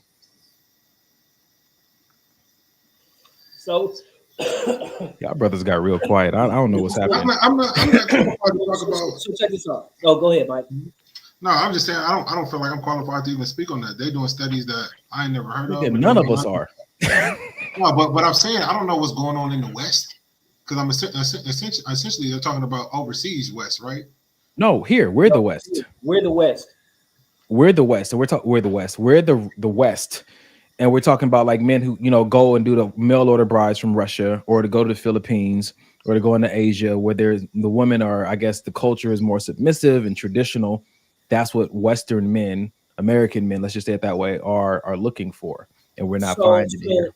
So this is what I'll say. This is my thoughts on this, right? I can't speak for every man, right? I can only speak for myself. I have conversations with other men, and sometimes we have similar requests, right? And sometimes those similar requests are a traditional woman, you know what I'm saying, with some traditional values. Sometimes people are holding on to the fact that say we don't live in those same quote unquote traditional times. So I would just say everybody's not looking for the same thing. That's number one. Not everybody is looking for the same thing. And for those guys that are looking for a woman with traditional values, sometimes they're around still. There are some women with traditional values still around. And a lot of times some of these heifers is just raggedy. Some of these heifers is just about money. You know what I'm saying? And it's so sad to say that, the whole idea is men want sex, women want money. And that's not the case, you know what I'm saying? But that's what's put out there right now. That's what's put out there, you know what I'm saying? Like you see on social media a lot of times where, they say all men want is sex and all women want is money. And that's not necessarily the case. But that's what's being magnified right now. Yep. You know, you hear people talking about, oh, I got to get this bag, I got to do this, I got to do this, I got to do that, and you see where they values are. I don't think everybody is in the same place right now. You got some men that don't even want a traditional woman. You know what I'm saying? Because some men are just like, oh, well, whatever. You know what I'm saying? I'm in this. I'm doing whatever I got to do. So I don't know. I think it's just all jacked up right now. You know what I'm saying? I agree with that part. I think that a lot of people are hurting and they're responding to hurt. I think that over time, what we've recognized, you know, if we go back a few years, you know, women being objectified greatly through music and men using women or trying to, you know, objectify them for different things, that provoked something inside of the woman's culture. And that traditional place that they were used to being in was being abused. This is from a conversation with my female friends, that they were like, you know, we don't even want these Western men because they're objectifying us. And so we're going to just go for ourselves. And that's where you see a lot of women turning to other women anyway, or just going about their business. And that's why you have this, you know, this flux of all these women who are professionals and they're doing their thing and whatnot. But we can't just act like, oh, they just decided they didn't want to have traditional values. We got to look at the role that we as men might have played in pushing them away from that place. It's not a safe space. Yeah, that sounds good, but these heifers still could have, you know, I don't care who you run into. Like, who you are is who you are. You know what I'm saying? If you change so easily because you run into some bad seeds, there's a lot of bad seeds out there. That don't mean that, you know what I'm saying, you can't, that don't mean that somebody can say, oh, well, I'm just going to change completely because these men are like this. The men that you've ran into are like that. That don't mean every man is like that. You know what I'm saying? And whether they try to say we push them away, you know what I'm saying, that's whatever. You know what I'm saying? Get the fuck on then. You know what I'm saying? If we pushed y'all away, get the fuck on, because we don't want you anyway. If you know what I'm saying, just go and flip and change. Just because a woman has to go and earn a living because she may not have that man, don't mean that her whole values towards men will change. You know what I'm saying? Yes. I agree with what you're saying to a certain degree, because I think there should be a little bit more compassion there, because there are some things that you didn't do, but that men did that just weren't right. And they played a role in certain traumas that, and I'm not trying to side with women. I'm just trying to have a level playing field here. There are things in society, in music, in movies, in marketing, in job opportunities, in equal pay that weren't happening. And if that was happening to you, there's a certain part about your personality that just might change, because you're like, this ain't right and it's not fair. And if nobody's going to look out for me, I got to learn to look out for myself. And that may turn into a toxic behavior. I've done that, where I had to go back and check myself, but it doesn't excuse the people who played a role in provoking that, even though it's not their responsibility to fix it. Like you're saying, it's still mine. I shouldn't abandon my identity, but at some point, a little bit of compassion might be helpful for men and women to come together and really make this better. Because like you said, it's jacked up, but that doesn't mean it can't be fixed, but it will take a little bit more empathy and compassion in a conversation. I understand that sometimes you have that compassion and you have that empathy, but sometimes you're just so inbred with this whole mindset of forget it because this happened, that even when people are trying to show you compassion, even when people are trying to be empathetic towards you and trying to say, hey, no, we're not all like that, we're not all like that, you still don't want to see that, because now, you know what I'm saying, you either ran with your experiences so far or you ran with what society's saying. You let 5 women who you know that you respect say something that sounds good like that, that's going to be degrading. Well, since you respect them, now all of a sudden your whole mindset is changing and you're not even who you used to be. You don't even used to think anymore, because now the people that you quote unquote respect is saying something and it sounds good based on either their experience or maybe your experience, but just that experience don't equal out to everything, to everybody. You know what I'm saying? Just like how we always talk about, bro, you only need one. That's true.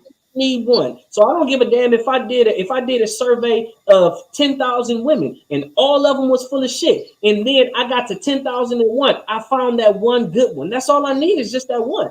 And I can't say because these 10,000 women that I surveyed, all of them was full of shit. I can't say all women is full of shit now. It just so happened the women that I surveyed were full of shit.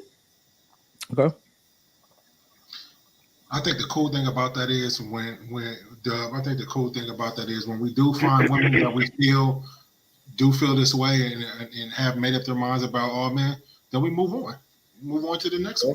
It's nothing that keeps us grounded to this one. Yeah, we may wonder, we may have hoped and wanted this to work, but at the end of the day, we have to go and pursue the one that's going to make us, that's going to that's gonna make us feel like, yeah, this is her.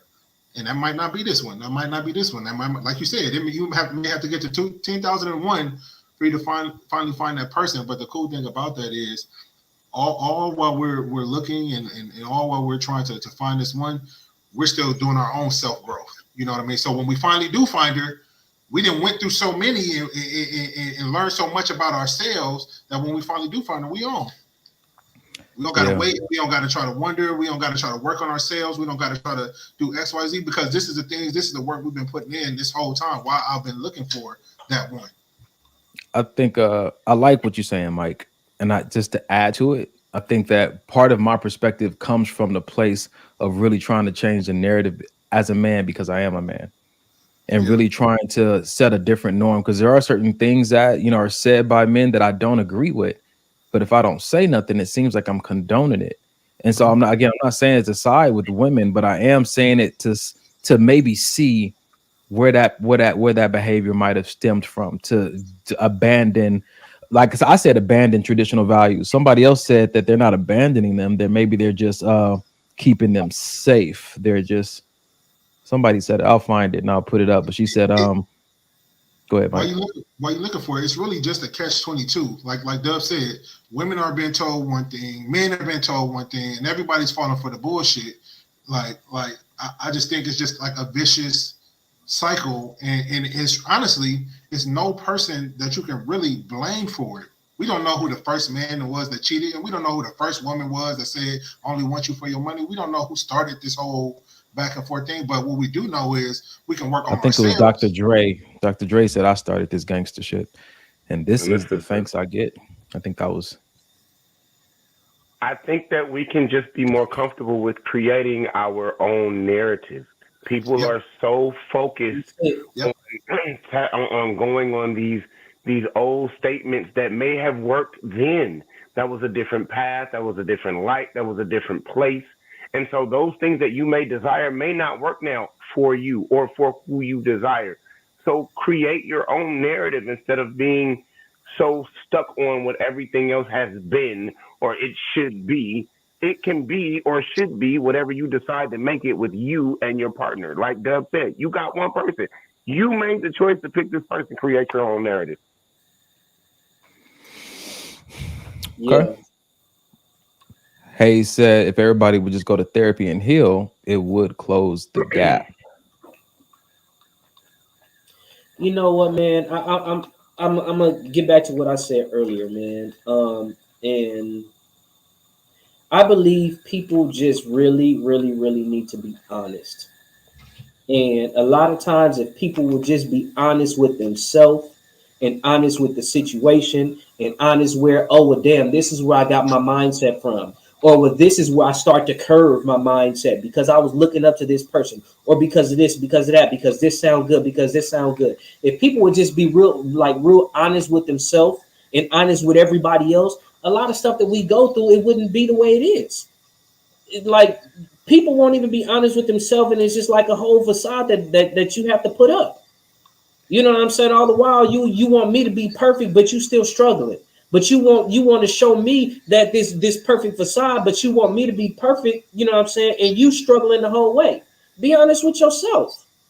I think people, if they just straight up and just say, you know what, this is what I'm dealing with. This is my issue. This is what I need. This is what I desire. Sometimes my needs, just like we said earlier, sometimes the desire and the need don't match up. Yeah. I think that, oh, go ahead, Mike. Real quick, I like what Jay said. She said, Mara Akil always says, love is attainable as long as you define it for yourself. You define what your love looks like. You know what I mean? My love for my woman or my relationship may not look like Donnie's does, may not look like Carrie's does, may not look like Dub's does. That don't mean any of them are wrong. Yeah, they all come with a different path. I was at church today, and the pastor was talking about he's doing this series on submission. He said he's gonna start with the women because that's how the letter was written, and he's gonna start and talk about the men next. But he said that he was really, I'm not gonna give you the whole sermon, but he was just kind of breaking down the whole submission piece and what it means and how you submit to God and all that kind of stuff. But he said there's a difference between what the Bible calls submission and what your community may call submission. First thing you got to understand is whose submission are you adhering to? And I think for me, when you talk about everybody gets to define their love, you don't define the love and then try to use the Bible as a tool or a pathway to get to the love you've defined. If you want to use the Bible, then you're using what the Bible calls love. If you're going to make up your own definition of love, then you also have to make up your own path to it and proof set it and see if that actually works. For me, when we sit on here and talk about love is patient, love is kind, if everybody's defining for themselves what love is, love may not be patient and kind to them. So that means that you don't really use the Bible's path to attain what it is you want. That's a good point. That's a really good point. Yeah. You know what? I like that. I like that. You know why I like that? Because a lot of people who don't know me, they have a perception of me. You know what I'm saying? And they may think certain things. Like I read through the comments sometimes, and people say stuff, and I don't want to go hard. You know what I'm saying? I just leave it alone. You know what I'm saying? But people who know me, you know what I'm saying? I can say, yeah, I can get on here. Listen, I can get on here, and I can say fuck these bitches all day long, and I mean every minute of it, every word of it. But that don't mean that I'm gonna treat my woman in a disrespectful fashion. That don't mean I'm gonna treat the women around me in a disrespectful fashion.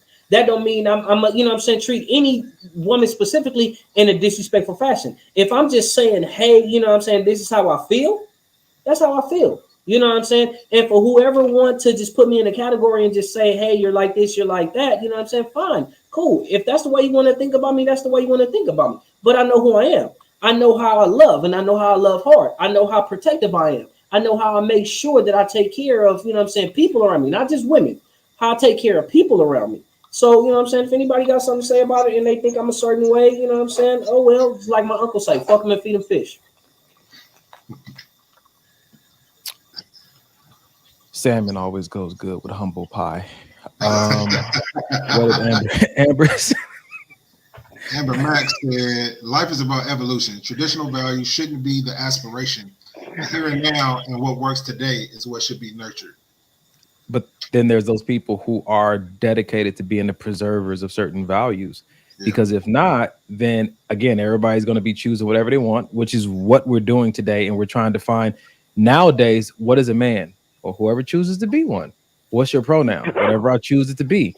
You know what I'm saying? What is marriage? Whatever I choose it to be. And so without certain values being preserved, then you do get to where everybody chooses their own thing. And I'm not saying that's wrong, but understand, like we said in the beginning of the show, if that's your choice, understand the consequence that comes with it. If you're not going to choose the definition that the Bible provides as love, then don't be surprised when the path the Bible is telling you to go down doesn't equal out to what you've defined love to be. Mm-hmm. It's the way it works with the word of God is that it's a double-edged sword. And so it's going to cut off a lot of the flesh and ego around your definition of love. Mm-hmm. That's why it's defined for us. Because if it was tailored to what we want, we don't grow in that. We don't develop in that. We don't fulfill purpose in that. That's us trying to get healing or find some kind of fulfillment in the area that we won't heal. I'm done with that. Yeah. Moving on to the next one. Yeah. And he did. You know what? Since we got all four brothers on the show tonight, this might be good to stir the pot. Men who grow up with single mothers who they see struggling will subconsciously grow up to reject men and overcompensate by taking care of broken women and neglecting their own needs. He is subconsciously trying to fix women in the way he feels his father failed his mother. Instead, he ends up attracting women who are highly codependent with an inability to love him back in the way he gives or needs. I'll do it again. Men who grow up with single mothers who they see struggling will subconsciously grow up to reject men and overcompensate by taking care of broken women and neglecting their own needs. He is subconsciously trying to fix women in the way he feels his father failed his mother. Instead, he ends up attracting women who are highly codependent with an inability to love him back in the way he gives or needs. I saved and posted this video because it resonates with me. So before I share, I'm gonna hear what you guys have to say about it. It's weird because it resonates with me too, but growing up I had both parents in my household, so I can't necessarily say that because men don't grow up what did she say, without their fathers in the home? Yeah, single mother home. Single mother homes, that's why certain men do those kind of things, because I used to be the fixer and picking women that I'm pouring everything into and not getting anything in return. So I will have to disagree on that aspect for me. I think that I kind of have to. Go ahead, see. Go ahead. No, I was just going to say I kind of have to agree because I'm kind of in the same boat as you. I mean, although, the first 5 years it was me and mom, after that, dad was there, but there was still, separation and the difference in things. So, I mean, I don't think it's my place for this answer because I feel like it does like this for me. Okay. Back and forth. You also had the opportunity to speak on behalf of people that who grew up in like a single mother home. Now, for me, well, Dub, did you want to chime in on this before? Go ahead. Go ahead. I think I'll say this. For me, the reason I put the video up because I could relate. For a long time, I thought it was my responsibility to be the man that every fatherless child needed. That means men and women. I thought it was my responsibility to be the man to fill the gap in for whoever didn't have a father or a healthy husband. I took it upon myself to change the entire narrative for every woman, especially that I would meet, about what a man was and who he was. And when I tell you that weight was massive and that was a self-calling, which is why I failed at it repeatedly, I did continue to choose women who I didn't understand until much later, never had the capacity or sometimes a willingness to love me back in that way, because the whole intention behind what I was doing was rooted in my own hurt. And so I think that for me, this video did highlight something that I did overcome, but I think the highlight that it gave me continues to help me to continue to work on it. Because as I find myself in vulnerable places, like I was telling my therapist right now, dealing with the fact that my cousin has passed away, whenever I deal with grief, I start to desire very heavily intimacy, but like relationship and wife type intimacy. And so I told my therapist, I feel it and it's strong, and I won't let myself be around women because I don't want to mislead or lead somebody on, because I know where my heart and my head is. So I'm trying to ask God to give me comfort some other kind of way, because the avenue my flesh wants to go down would result in this video again. Me, falling short because I'm setting ill intentions with another woman and I don't want to be a part of the problem. So I just say all that just to give you guys my 2 cents about how that video resonated with me. And man, if any other fella out there who feels like he's grew up in a single mother home and found himself doing these same things, it's not your responsibility. That's all. I would say this, growing up in a single mother home with no father around like that, I think there is some validity to it. I think my situation was a little different. You know what I'm saying? Like, I didn't grow up in a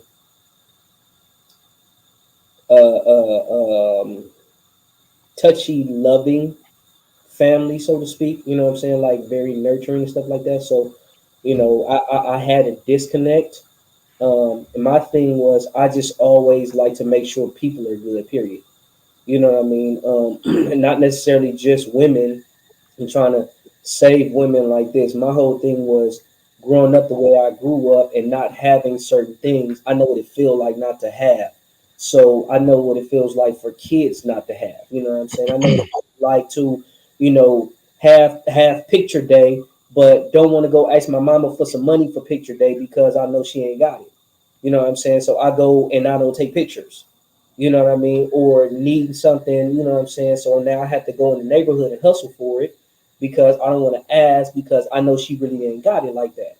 You know what I mean? Or in the love wasn't like some affectionate, oh, that's my son, that's my baby, blah, blah, blah. You know what I'm saying? We this is how we came up. This is how we are. So it is what it is. Life is life. You just got to keep on pushing through, do whatever. So I think my mindset on things is I just like to help people, period. It's not necessarily a Captain Save a Whole type mentality. You know what I'm saying? Just attaching myself to victimized women. It's more of I just like to make sure everybody is good. Period. You know what I'm saying? Men, women, kids. I just want to make sure everybody's good because I know what it feels like not to have. So I just want everybody to be good. Good. All right. All right. That was a good discussion. I appreciate the fellas who kind of just bowed out to that one. Like, hey, not my exact situation, but still gave some wisdom. And we'll move on to the next one. Let's see if anybody got any comments, anything to say. Yeah, I think Portia said I think that mentality is for men who have more of a compassionate spirit, not an umbrella mentality, though. Vicky definitely said Captain Hilichik. Amber McJellen said me too, but in a mommy way. I have way too many godchildren and moms that I mentor. I carry a lot for my community, and honestly, I'm tired, but I'll do whatever God has for me. Grateful. Never walk alone. Amber said, I just want to say not all single women with children are broken. Amen to that. And Portia says some light workers attract hurt people because they have the ability to help get through their particular situation. That is very true. That is, yeah, some people don't even know they're light workers. That's real good. All right, fellas, y'all ready for the next one? Let's go. All right, I think Mike kind of said something about this earlier, so I think it was Mike. So let's chime in. You have to ask yourself, do I really want to deal with what I want? Mm-hmm. And what I mean by that is, specifically in relationships, people are saying, I want this type of person. But you're not thinking about what comes with this type of person, what you're going to have to deal with. For example, let's just say a woman who wants a really successful man. But do you want to deal with the fact that he's busy? Mm-hmm. Do you want to deal with the fact that he's not going to be sometimes as emotionally available as you would like him to be? The price you have to pay being with him and the standard he's going to put on your life, do you want to deal with that? It's almost like if I want to buy a Bentley, everybody wants a nice car.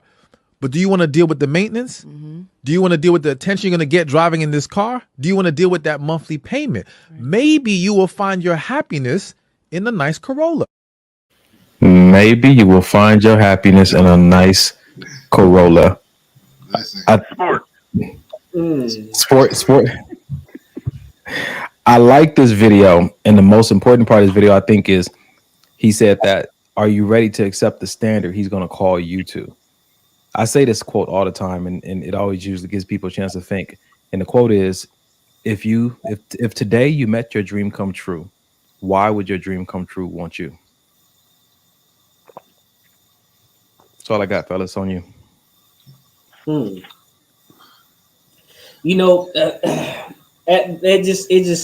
really made me think back about how, we had this conversation before. Like, sometimes we think we are greater than we are. Mm-hmm. And when you just now said, you made your dream come true. You say your dream come true and want you. Like, sometimes we think that we are greater than we are. We never take time to look in the mirror and check ourselves. You know what I'm saying? And just have this attitude like, oh, I'm the best thing since sliced bread. You know what I'm saying? Well, you got a little mold on you right now. You know what I'm saying? So you might want to check that. You got a little mold on you. You know what I'm saying? So your sliced bread ain't the best right now. But if we don't ever take the time to look at ourselves and make sure that we are prepared to give our dream person something worth them wanting, then it's like you gonna miss your opportunity.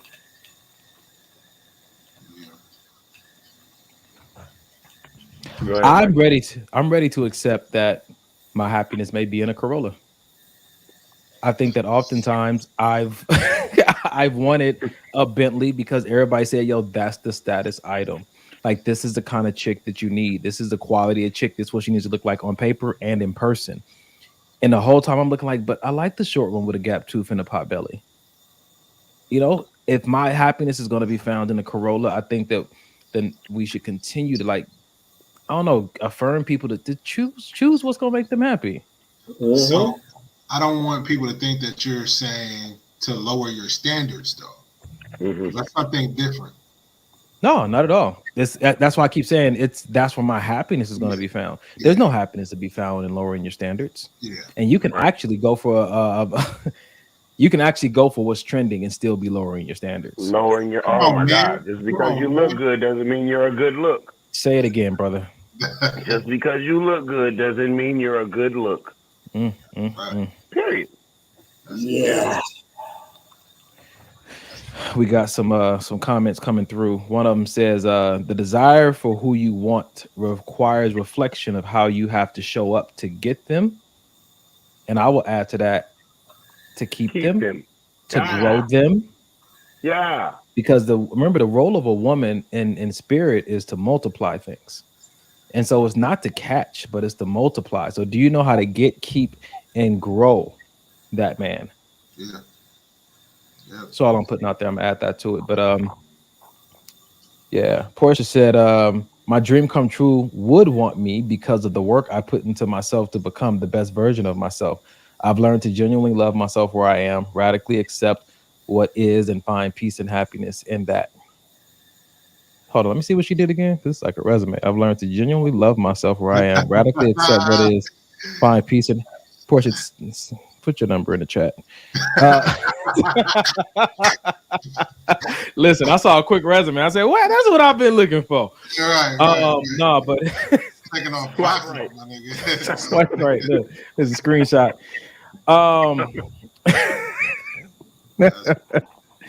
No, but I think that's good though. That goes back to even what DTF said. I love this video. It still comes down to communication. A busy entrepreneur.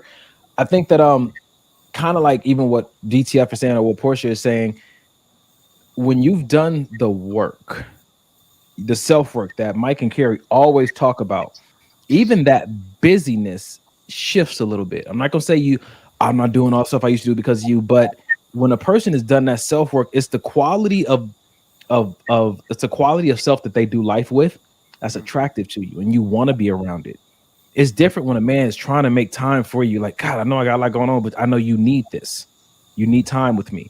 Versus a man is like, yo, what you've done with yourself, I need time with that. It's a difference when he needs time with you versus he trying to make time because you need time with him. And I think that's where that self-work comes into play. When you find yourself around people or connect to someone like who's usually busy with everybody else, but when it comes to you, they're not really as busy as there are other people because they see something in you that they want to be around. They highly value and they prioritize it. That's true. I agree with that. Nadia Darton, ain't seen you in a minute. I came with a lot of emotional baggage, but my partner and I grew together. We both worked with and for one another, but not all would have been willing. Nadia, come back in here and tell us what, if you are willing to share with us, what made in the beginning, what made you guys say, hey, this is going to be worth it? What was the vision or what was it that made you say, you know what? I know most people wouldn't be willing in this situation, but we're going to try this. Go ahead, Mike. For me, because that's kind of like how my relationship started. Just, I was dogged on, I don't want no relationship. I don't want no girlfriend. We can go out. We can go on dates. We can have fun, but that's where it's going to stop. And the fact that, you know what I mean? For me, it was the fact that she stayed, the fact that she saw certain things and still stayed, the fact that I'm telling her like, I don't want to be in a relationship, and you still stayed. It didn't stay and try to make me be in a relationship, but just stayed, just was there. You know what I mean? If I needed to call, that's where she wanted to be. Right.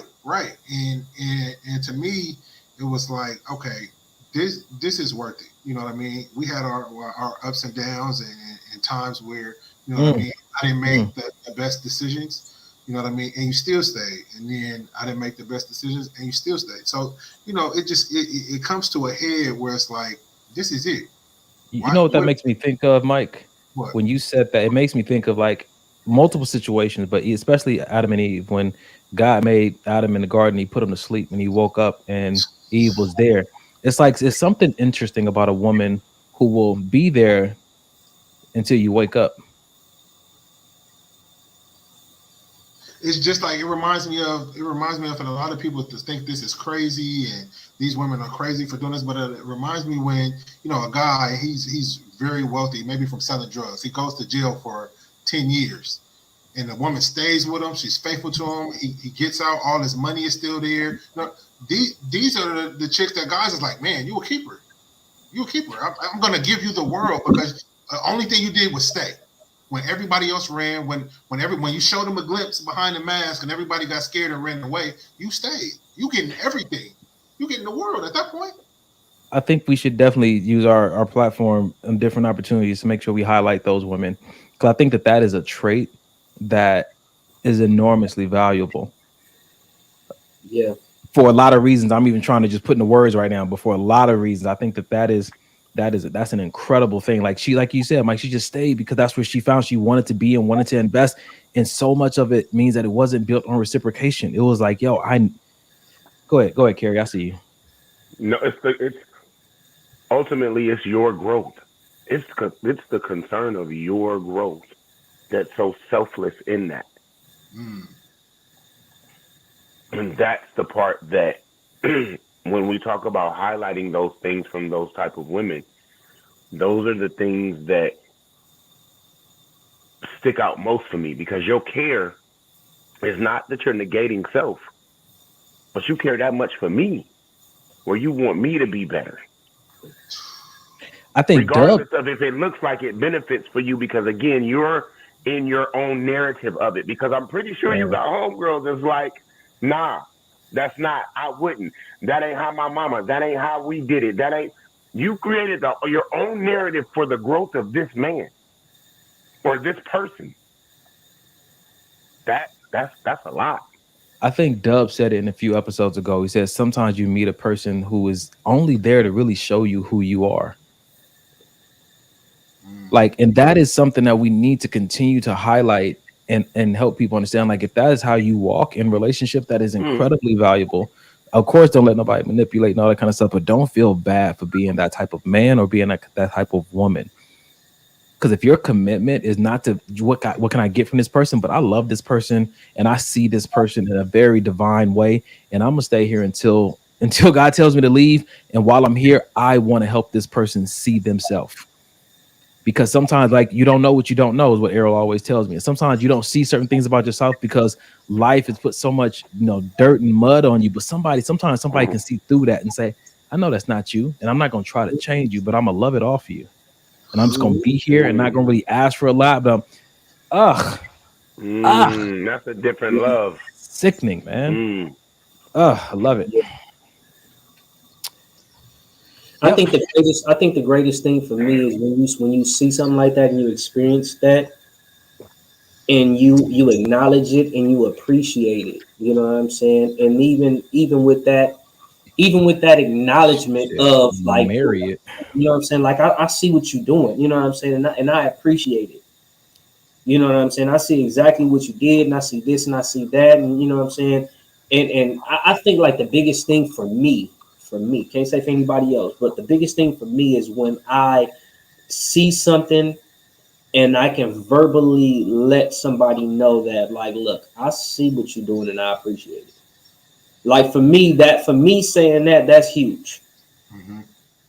Not to say that I'm not, you know what I'm saying, appreciative of, you know what I'm saying, other things like that. But when somebody sticks in there when they didn't have to, when they doing, you know what I'm saying, a whole bunch of stuff that they don't have to do, you know what I'm saying? When somebody sees you for who you are without having to, you know what I'm saying, a manicure who you are at all times, you know what I'm saying, where everything doesn't always have to be perfect and always have to be, oh, you're a man, you're supposed to be like this, and you can't say fuck these bitches, but when you do say it, it's like, hell yeah, fuck these bitches.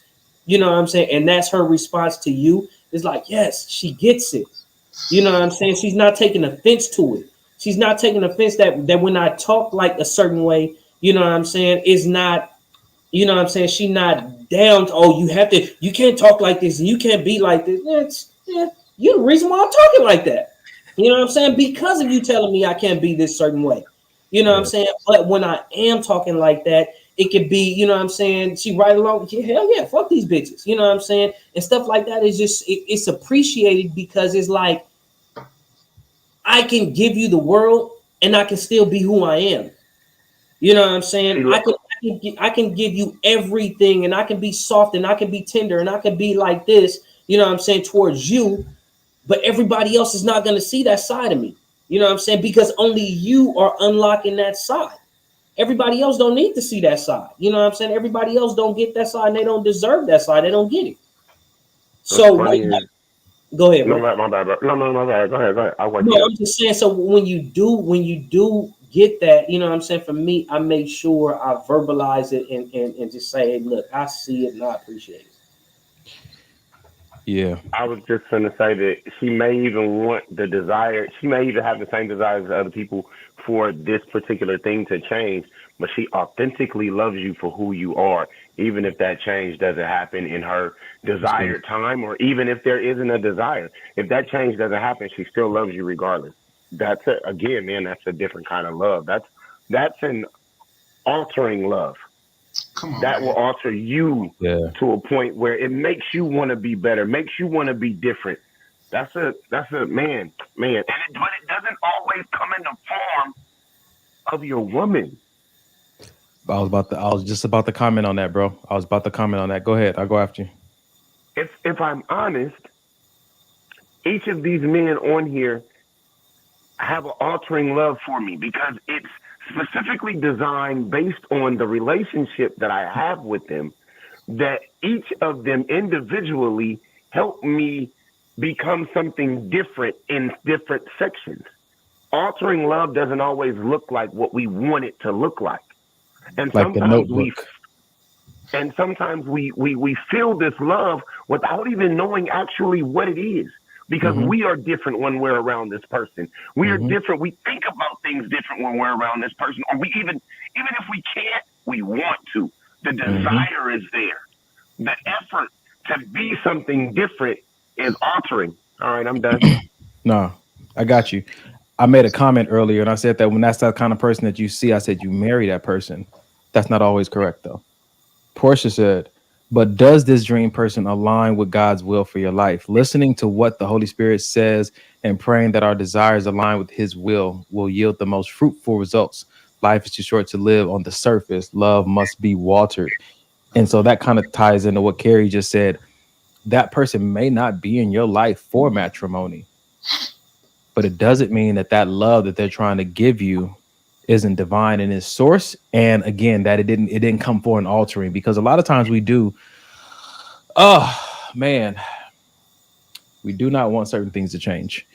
Well, my cousin, he knew God and prayed and knew scripture, but he always would tell me, I don't want God to change me, which is what affected his willingness to submit to certain calls on his life. And it just made me think while Dub was talking and Carrie was talking that a lot of times it's not the person trying to change us because they want to change us, but because they have a clear word from God that this about that person needs to change. And I'm sending you not to enforce that change, but to love them and call it out. And a lot of times it requires us to put our ego aside and not think that everybody that tries to change us is trying to hurt us. Sometimes, like Carrie said, that altering that they've come to do, yeah, we may not like their approach, but sometimes that altering that they come to do is so necessary to your destiny. But if you are hell bent on just being who you want to be versus the fullness of who God calls you to be, then again, that's a choice that yields a consequence that you may not want to live with.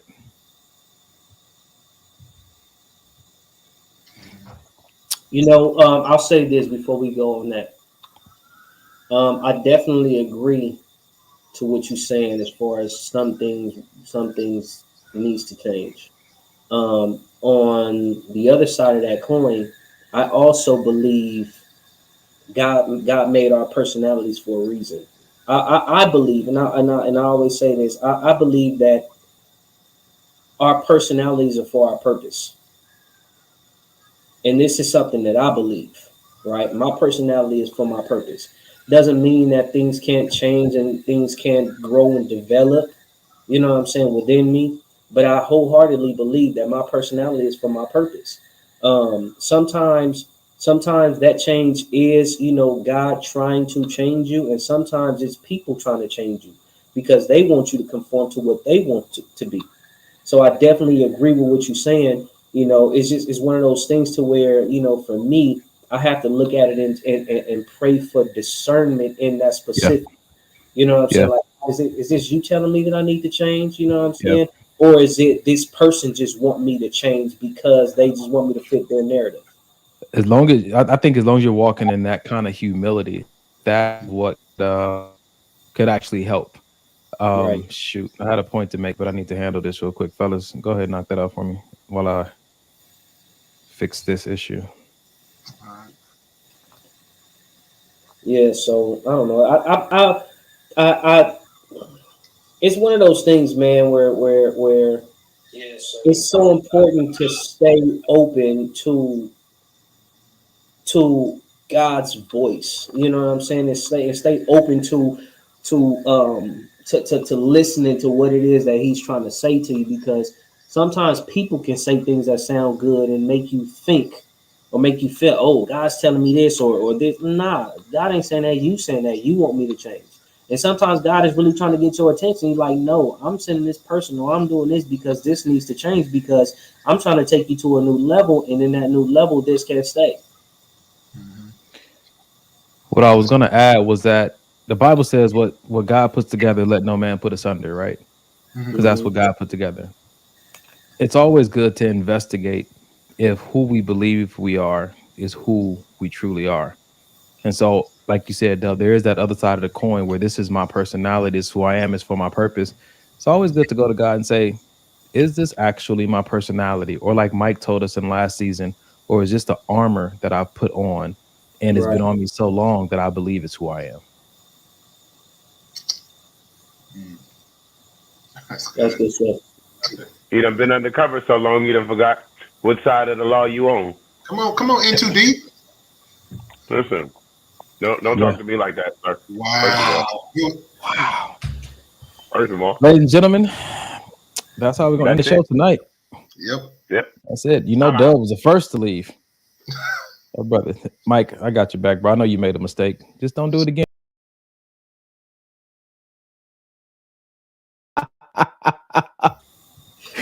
Brother. Who was that? Carrie took me off. Yeah, sure was. Sure was. I knew somebody was going through. That's why I was out. I was trying to show that brother some compassion. He was like, "Listen." Oh man! All right, ladies and gentlemen, you know what we like to do at the end of every show. We like to give you guys a resource. What we're doing, instead of the number 1-800-854-7771, we have a new number for you. The Suicide and Crisis Hotline has changed. Pound 988. Pound 988. Listen, if you need to get connected to a social worker, a support group, a therapist, counselor, psychiatrist, or just some practical groups you can go to help you with just life skills, or if you're contemplating suicide, pound 988. I think that it's a number that we need to have close to our hearts and close to our hand to even give resources to other people. We talked about it on previous episodes about SAD, seasonal effectiveness disorder. Some people struggle during this time of year. Could be the family things in the holidays, could be the weather. But people, we go through stuff, and it's good to have a resource handy to help us to go through some of these darker days and these stormier nights. There's nothing wrong with reaching out for help. We talk about it on the show. A couple of us go to an actual therapist. Others of us, we have therapeutic activities that we do to help us with our mental health. On this show, we believe that your best life, the one you want to live, stems from your best decisions, and your best decisions stem from your best mental health. And so that's just something we want to give at the end of every show. Please screenshot this, keep it close, especially during the season, because someone may text you that they're going through something, and your response might be, listen, can I call this number with you? Before, and I think it's great to know when you're in over your head, when someone is dealing with something that, like if my brother's an electrician, you know, if I see some loose wires and the light won't come on, there's only so much I'm going to do before I stop to recognize that I could make this worse. It might take a professional, someone who's trained and understand these wirings. And so I would say, as much as we love people and we want to give them our input and our advice, sometimes it is best to maybe accompany them to someone that might be a little more qualified, or maybe have a little bit in qualifications is a very loose word, but might be able to help in a way that you're not suited to. Let me just say it that way. It's nothing wrong with just, you know, you don't have to be that person's savior in that moment. You can actually just be their partner. And so again, hopefully I take that number down. And if you are in need of it, or you know someone in need of it, man, be quick to hand it out because this time of year is tough for a lot of people. Fellas, anything y'all want to add? Just real quick before we leave out. Oh, are you talking about this mental health? No, but okay. Let me add this real quick then before you do that. Portia said, my client, who's a therapist, is starting a group for seasonal blues. Only a few spots left. I'll send y'all the info. Please, Portia, if you can send it and also put it in the chat. We truly appreciate that. If there are not enough spots for that person or the people to get in, other people to get in, maybe another therapist is watching this and they can maybe try to duplicate that to accommodate more people. So we thank you for that. Go ahead, Mike. If you guys missed the halftime spot, coming up on December 11th, we'll be having our live Maybe This Will Help episode this week. We'll be posting the details on our Facebook as well as IG page. It's a free event, 5 to 8, I believe, are the times. And so what? No? We told them 6 to 8, but yes, 5 to 8, yeah. Well, it was 6 to 8 for the show, and then 5 starts the mixer. So I just said 5 to 8. But you can always do this if you want. You know what? Let me help. This is Errol's favorite part. He'd be out of there. No, but just stay tuned this week on our socials to see the updates. And yeah. Listen, like for real, stay tuned. We're going to post it on our Facebook page and our Maybe This Will Help Facebook. Maybe This will help Instagram. We're going to post it. The first 24 people, that's who get in. Yep. So every day be chiming in because we don't even know when we're going to drop the information yet. So and if we did, we wouldn't tell you anyway. I feel like we'd be too transparent sometimes. We don't even know what we're doing, but we might be there. We might not. Oh man. All right, fellas. Anything else? Dub, you got some wisdom to leave us with? You want to throw your hat on and give us some wise words? Why would you do that? Why would you say that? Because he be coming with it, man. His birthday's coming up. Mike's birthday coming up. Errol's birthday coming up. We about to celebrate, man. Hey. Wise words for the day. I ain't got nothing for you right now. Never trust a big butt and a smile. Let's take some calls from the request line. Come on, Dub. What you got for us? Wait, did Kerry say never trust a big butt and a smile? That advice is never going to get old. Never. I want to challenge that. I want to challenge. I want to challenge my own statement. I'm ready to trust. I'm ready to trust. My goodness. I'm ready to trust. DVD was definitely wrong. You can definitely trust a big butt and a smile sometimes. Yes. Yes. Well, I must warn you. Which one of you good fellas is praying us out tonight? Yeah. I like the way it looks. Yeah, I knew Mike had it. I knew it. Come on, Samson. Let's go. Father God, once again, we praise you and we thank you for giving us a good show, giving us the words to say, to speak to the people. Hopefully somebody was reached, somebody heard the message and received something out of it today, Lord. We just thank you that we know that this season it gets hard for a lot of people dealing with, family members being lost, dealing with, feeling alone. And we thank you that you'll reach out to them and just hug them, Lord. Let them know that they're worthy, they're worth something, they're not alone if they know you, Lord.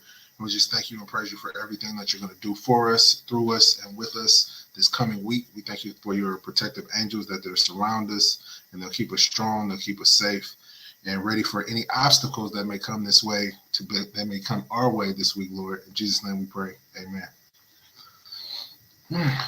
Amen. Amen. Wow. Go ahead then. Ladies and gentlemen, we appreciate you guys. Kerry, you want to give us our outro, bro? Thank you for coming out. God bless. 2 chains. 2.